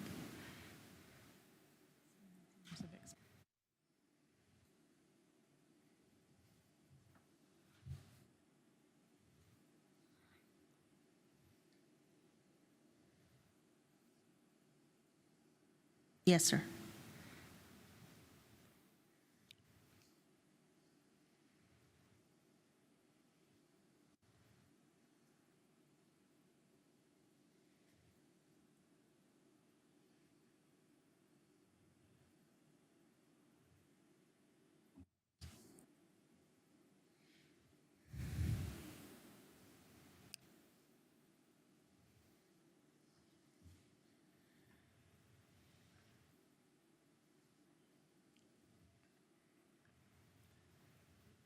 Yeah, I would agree with Mr. Luis that when we have these boards where we have reduction in members and one's not represented for each council district, that we try to distribute the membership throughout the county so that residents or board members have someone that they can go to that's within their living area, if you And want we've to call it. addressed that in another one coming up, that how we've distributed the membership and where it can and can't be from.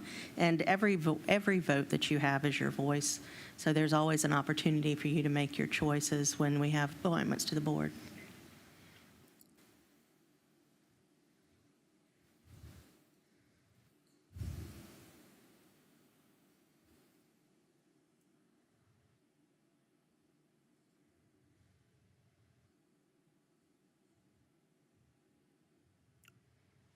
Well, we would have to change the code for existing boards because we don't have that currently either. They don't come from each, they're not required to come from each district.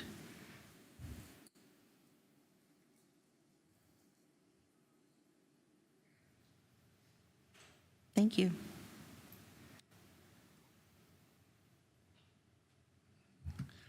All right, any more questions?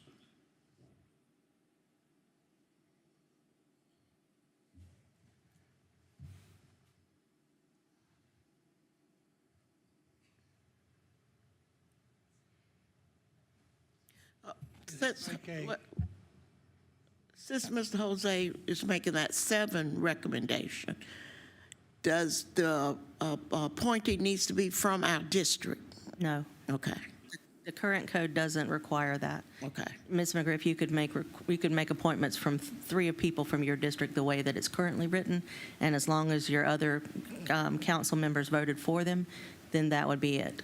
All right.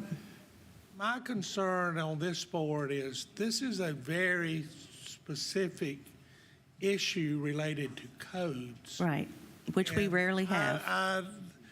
And to find 7 people that have knowledge of building and fire codes, and willing to serve. willing to participate, I think it's going to be an issue.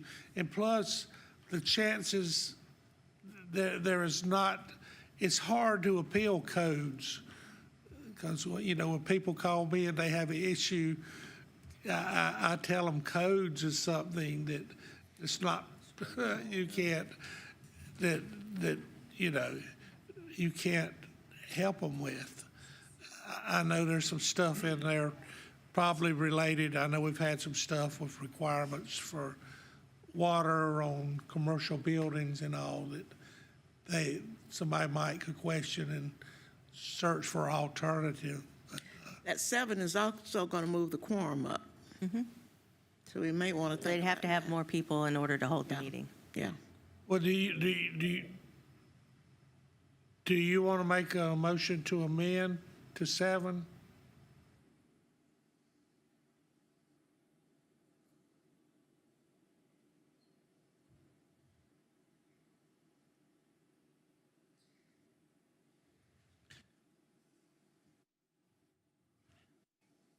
Turn on.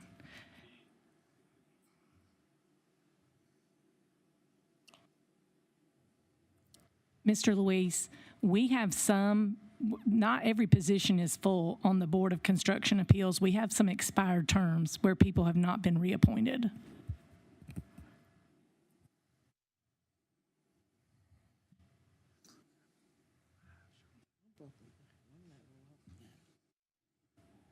All right, well, let's address Mr. Luis's proposed amendment.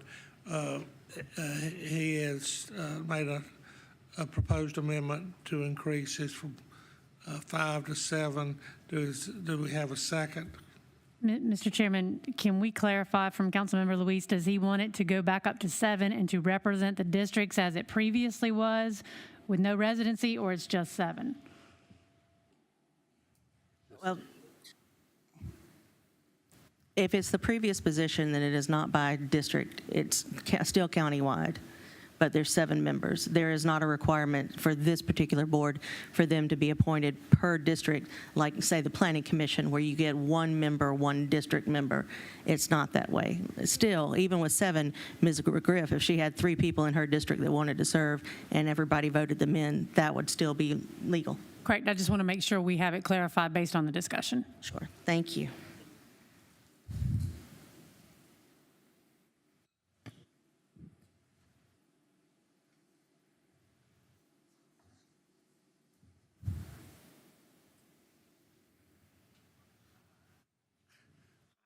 On this board, Yeah. I want that's qualified what it said. people. If I don't have anybody qualified for my district, I don't want them on the fire board. Right.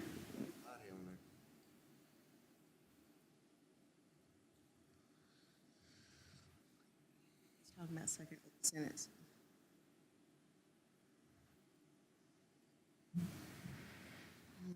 Okay, you have it. Let's address your amendment. We have an amendment proposed by Mr. Louise to increase this to 7. Do I have a second to bring this forward? I'll second it. All right, we have a second for Mr. Carnes. Discussion on the amendment. Any more? All right, let's go ahead and vote on our amendment. Roll call, please. Charlene McGriff, Denied. Billy Mosteller, Deny. Jose Luis, Steve Harper, Deny. Bryant Neal, Deny. Brian Carnes, Approve. All right, the amendment is defeated by a 4 opposed and 2 for it. So let's get back into our discussion on this. Any other proposed amendments?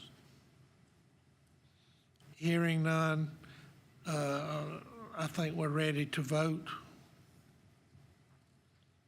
Charlene McGriff, Approved. Billy Mosteller, Approve. Jose Luis, Steve Harper, Approve. Bryant Neal, Approve. Brian Carnes, Deny. All right, first reading of ordinance 2024-1940 passes a vote of 4 for and 2 opposed. Let's move down to first reading of ordinance 2024-1941. This is a ordinance to disestablish or dissolve the Animal Shelter Advisory Board. Do I have a motion to approve? Motion to approve. Mr. Carnes. Second. Second for Mr. Mosteller. Mr. Marstow. Mr. Chairman and council members, as we were talking about looking at the review of different committees, if you can advance the next slide for the animal shelter. It was established in 2019, and again, to look at the purpose and how it's being fulfilled today, it was to have more community involvement to improve care and outcomes for our sheltered animals. It was called to meet quarterly, but it's only met 2 times since 2022, once in 21 and then 2 times in 2020. Again, we've had trouble filling the different member categories, and the categories were animal care, animal food, or animal products industry representative. So that's been a challenge. And on the next page, the next slide, is we want to make sure that we highlight we do have a key volunteer group that supports the animal shelter. So we are dependent upon animal shelters, and we encourage their volunteerism. So the board wasn't to serve as a replacement for the volunteers, because the volunteers are still there on a daily basis, as a matter of fact, and it helps our shelter run. But if there was concerns among the volunteers, they have the ability to go directly to the shelter staff whenever they're there, or if they have any concerns, certainly meeting with the Public Service Division Director Jeff Cato, or certainly not bashful about contacting council members if they have any concerns. So we still think the voice, certainly of volunteers, is important, but this dissolving of the board doesn't change that. So we just found another board where we haven't had much meeting attendance. We've had some trouble getting volunteers, and so based on that, we're proposing to just establish the Animal Shelter Board. Any questions for Mr. Marstow?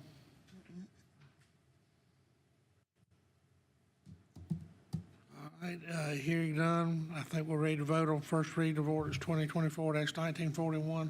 Roll call, please. Charlene McGriff. Approved. Billy Mosteller. Approve. Jose Luis. Steve Harper. Approve. Bryant Neal. Approve. Brian Carnes. Approve. We have first reading of ordinance 2024-1941. We have unanimous approval tonight. Let's move down to first reading of ordinance 2024-1942. This is an ordinance to amend the Lancaster County Code, Chapter 2, Article 6, Division 5, Section 2.37, related to the composition of the Lancaster County Community Relations Commission. Do I have a motion to approve? So moved. Motion from Ms. McGriff. Do I have a second? Second. Second from Mr. Neal. Mr. Marstow.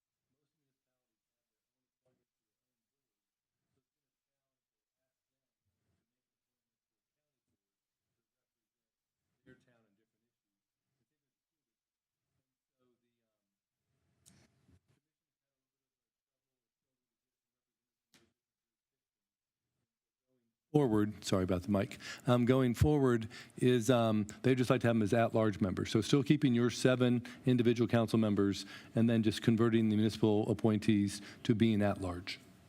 Mr. Chair. Go ahead, Ms. I'd just like to say, if this is a request coming from the commission, the Community Relations Commission, I think we need to really pay close attention. This is one of our most active commissions here, is our Community Relations Commission. So, and we'll still, as Mr. Marstow said, we'll have our appointees and the at-large appointees. So I'm pretty satisfied with it. All right. Any other discussion? All right. Hearing none, let's have a roll call, please. Charlene McGriff. Approved. Billy Mosteller. Approve. Jose Luis. Steve Harper. Approve.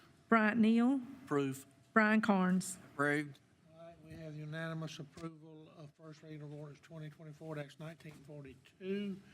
Let's move down to first reading of ordinance 2024-1944. This is an ordinance to amend Chapter 20 of the Lancaster County Code to provide for a Board of Zoning Appeals and to amend ordinance 2016-1422. Do I have a motion to approve? Motion to approve. Motion from Mr. McGriff. Do I have a second? Second. Second from Mr. Mosteller. Ms. Harden. Yes, sir. This is another board where we have had some difficulties in getting folks to the table. We have attendance records showing that we have a difficulty obtaining a quorum, and this month, or this last month, we had the first time in recent history where they had to cancel a meeting due to lack of a quorum. We turned in our attendance records with the report for you to review. We have an increased need for Board of Zoning Appeals meetings because we have an increased pressure from the development community, particularly along Highway Corridor Overlay Zone, along 521 and Indian Land, for them to go with different materials than what the code allows. We have also had a lot of parking requirement requests and the like. In addition, we have had an interest since we started working with the UDO rewrite in making sure that the BZA has folks on the board that know about building in some way, shape, or form, know about development, know what the particulars are, can say from their personal experience and share that with the board during the discussion about what the request, how it weighs out in the community. The members would still be represented throughout the county and would match the geographic areas from the Unified Development Ordinance and rewrite of the newly adopted comp plan. This is another one where we're recommending going to 5 rather than 7. Again, because this one in particular, because we have very much trouble getting a quorum and getting everyone to attend the meeting as we need them to do so to keep business going. So we recommend going to the 5. We also found during some discussion that the UDO has the Board of Zoning Appeals in it, but there's no enabling legislation in our county code that says that we have a BZA. So we want to repair that for sure by establishing an article in the general code about the Board of Zoning Appeals. This comes straight from guidance from the South Carolina Association of Counties as to the composition of the board.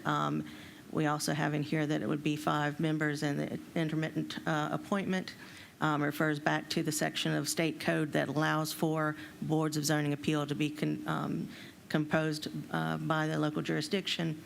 We outline the qualifications. This is where we add in that we'd like to see that there's at least 3 of the seats filled by citizens who have a background and/or experience in a development-related profession, including but not limited to real estate law, construction, architecture, general contracting, surveying, or engineering. We're trying to cast a wide net to make sure that we have some interested parties that have something, some kind of background that would be helpful to the discussion, and then the remaining 2 members would be at large from residents of the county.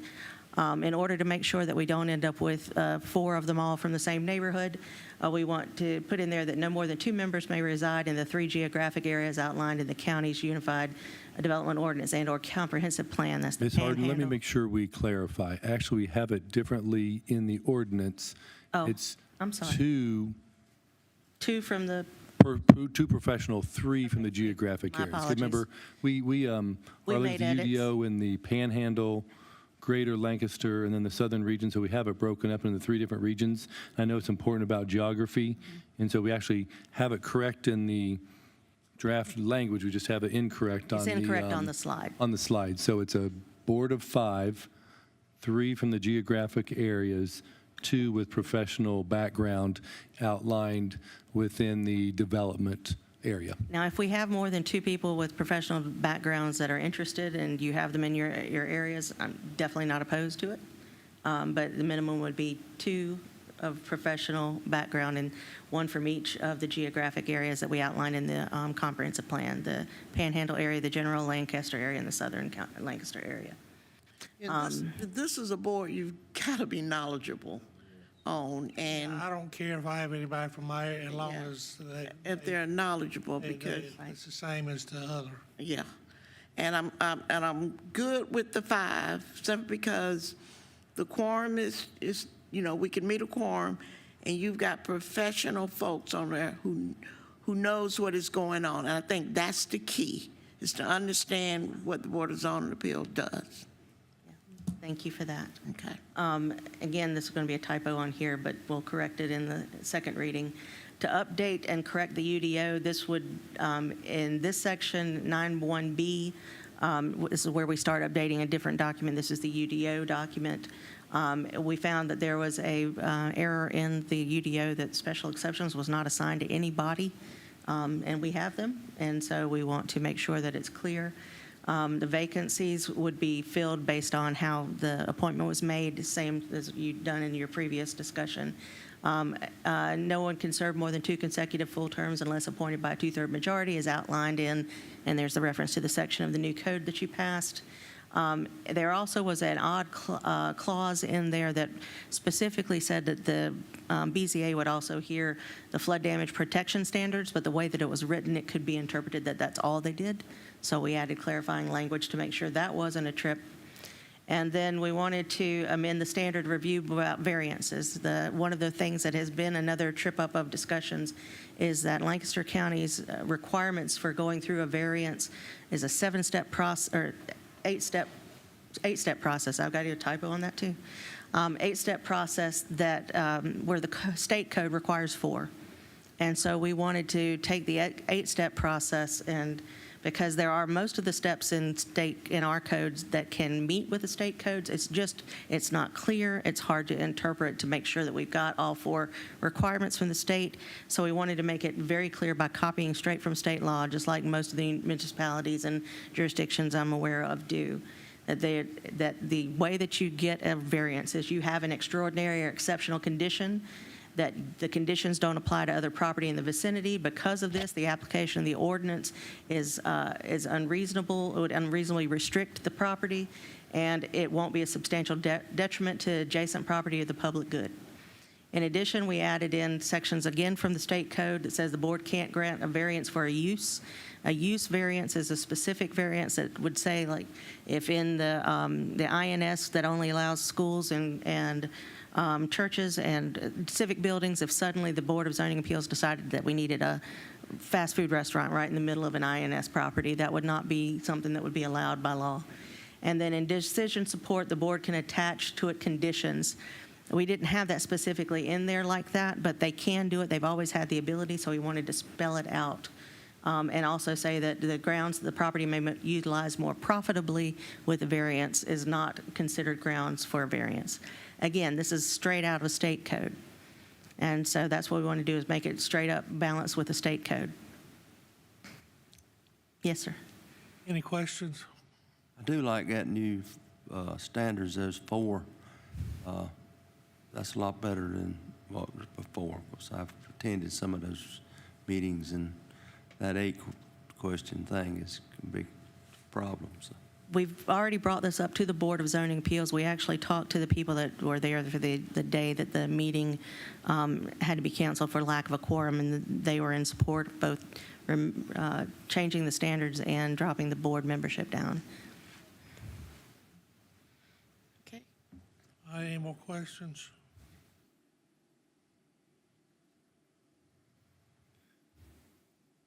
The 3 people from the Board of Zoning Appeals that attended the date that we had to cancel because we didn't have a 4th for a quorum. So there were 3 members of the board.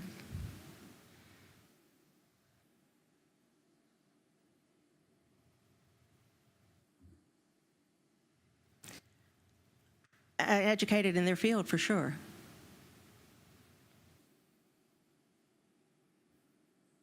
I believe that's quite an interesting worded question. What I will say is that there are people that need to have the ability to understand how plats can be read and how codes are applied, and if a teacher has that ability, absolutely.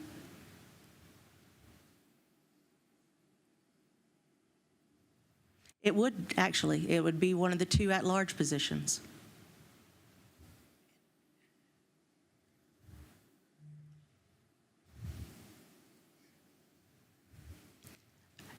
I don't know of any other county in the state that allows for teachers to be one of those design professional standards.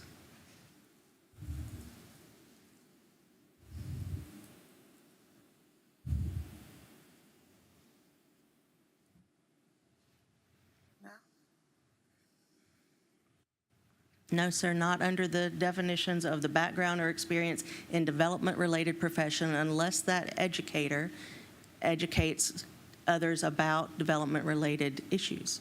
If you have someone that teaches surveying at the local community college, absolutely.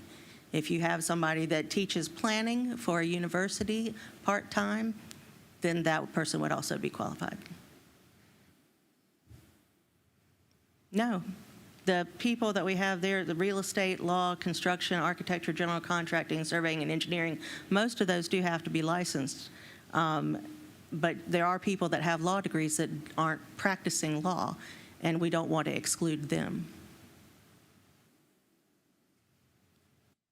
If they have experience relating to development and paralegal, sure. At the end of the day, it is the county council's decision with their appointments. So we are putting this in there as a good practice from the planning research that we've done, and then the council has the opportunity to decide that that teacher can either be one of those 2 at-large members or not. And it says included but not limited. Right. We are encouraging the ones that other counties have encouraged as well. People that understand that.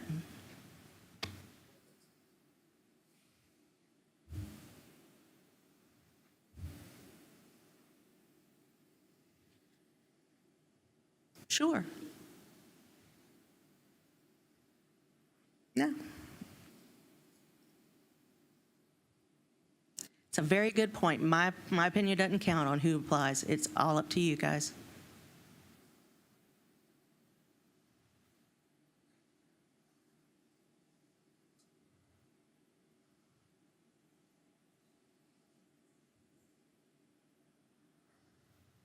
Well, I would hope that they would read the at-large and think that they could fall in under that.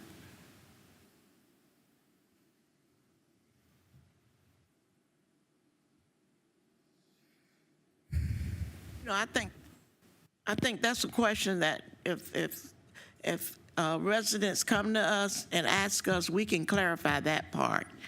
But the bottom line is, once it gets to us and we look at the applications, determination will be made from this council here whether that person should sit on that Board of Zoning Appeals. Right. And the board that we just did recently, the construction board, council specifically asked us to add in lawyers to that, even though lawyers do not construct, but they have knowledge of building practices and of real estate and the like. No other community that we studied had a lawyer on the Board of Construction Appeals.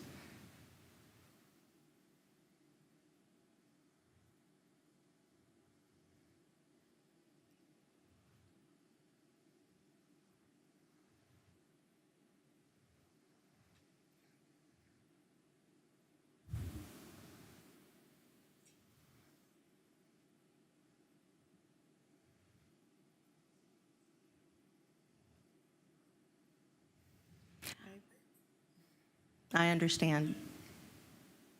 Yes.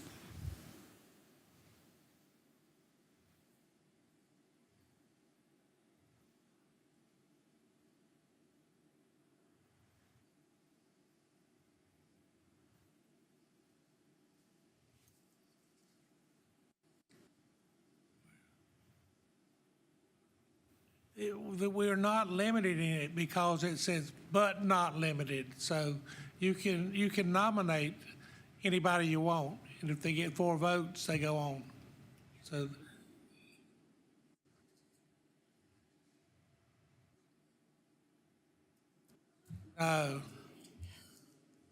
anyone, yeah.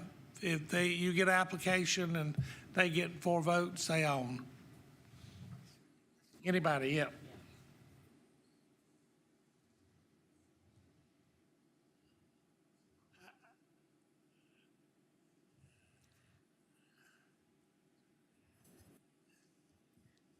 I disagree. It's already in there.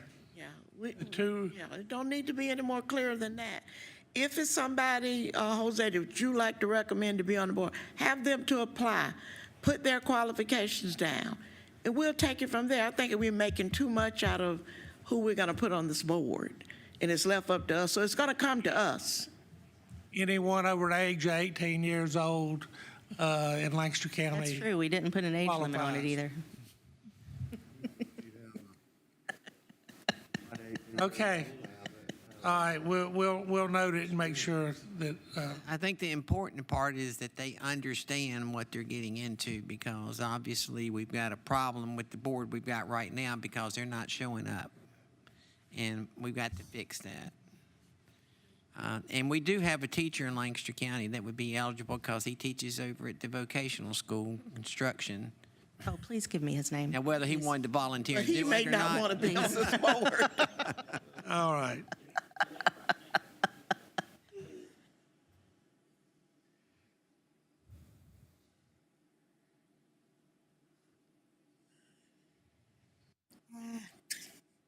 Don't think so.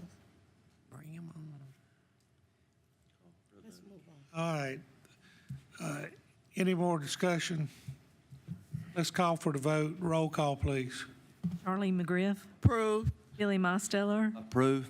Jose Luis, Steve Harper, Approve. Bryant Neal, Approved. Brian Carnes, Approve. All right, first reading of ordinance 2024-1944 passes by a vote of 5 for and 1 opposed. All right, let's go on down our discussion and action items. Adoption of our 2025 calendar, meeting schedule for council and all committees and boards and commissions and advisory boards, and adoption of the 2025 holiday schedule for the county. Do we need a motion to approve at this point? I have a Yes, sir. motion to approve this. Motion to approve. Second. Motion for Mr. Carnes, second from Mr. Mosteller. Any discussion? Roll call, please.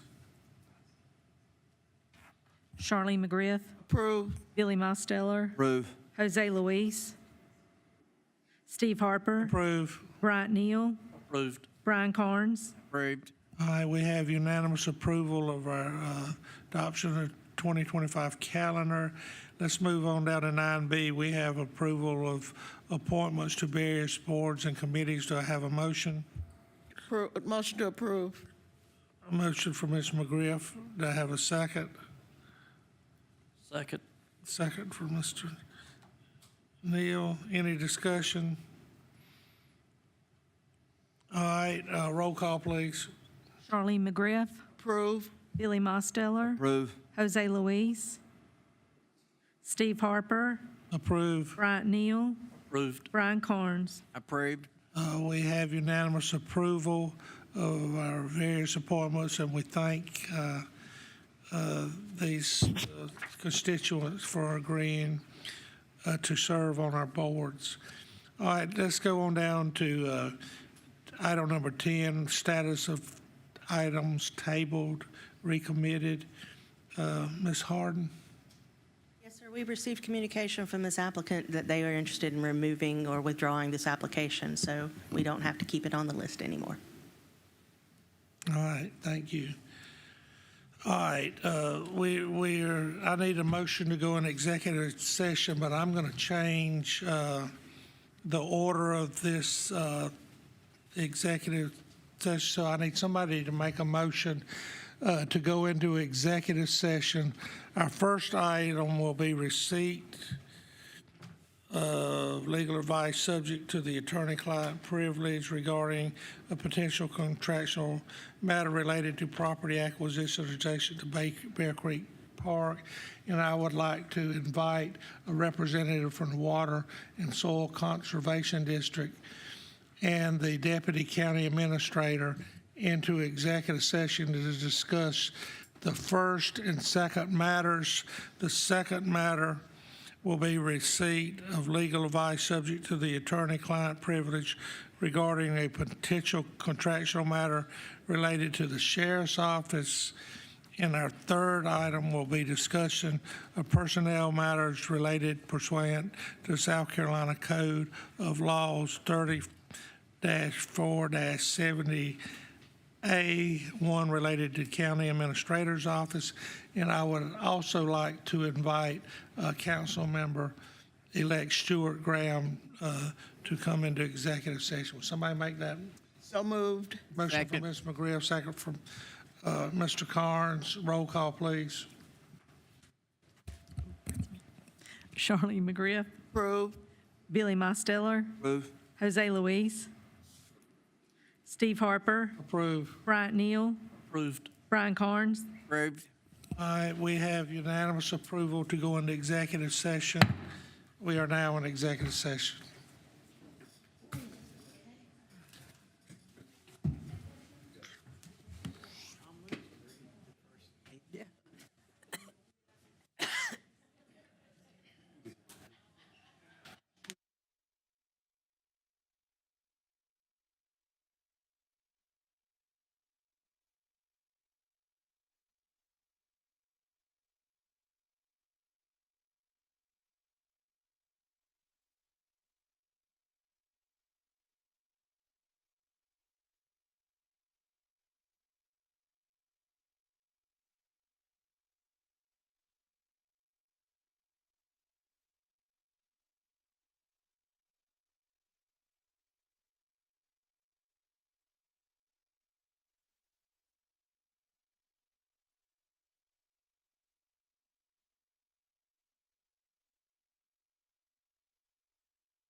Ready.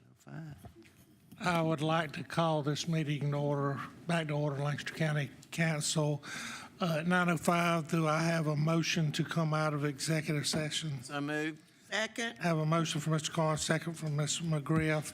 Roll call, please. Charlene McGriff. Approve. Billy Mosteller. Approve. Jose Luis. Approved. Steve Harper. Approve. Bryant Neal. Approved. Brian Carnes. Approved. We have unanimous approval to come out of executive session. Mr. Chairman, council met in executive session and discussed 3 items. Discussion of personnel matter pursuant to South Carolina Code Laws 30-4-70 related to the county administrator's office. They met to receive legal advice subject to the attorney-client privilege regarding a professional contractual matter related to property acquisition adjacent to Bear Creek Park, and met for a 3rd item for receipt of legal advice subject to the attorney-client privilege regarding potential contractual matter relating to the sheriff's office. No motions were made and no votes were taken. Chairman, I have a motion that the council authorize vice chair to negotiate a contract extension with the county administrator. Do I have a second? Second. Second from Ms. McGriff? He can have it. Okay, Mr. Neal, he had second. Roll call, please. Charlene McGriff. Approve. Billy Mosteller. Approve. Jose Luis. Approved. Steve Harper. Approve. Bryant Neal. Approved. Brian Carnes. Approved. All right, we have unanimous approval authorizing Mr. Carnes to negotiate a contract with our administrator, Mr. Marstall. Motion to adjourn? moved. Motion for Mr. You don't need a second. Mosteller. I think Mr. Louis seconded. I guess we have to do a roll call, don't we? Charlene McGriff. Approved. Billy Mosteller. Jose Luis. Approved. Steve Harper. Approve. Bryant Neal. Approved. Brian Carnes. Approved. We have unanimous approval. This meeting is adjourned.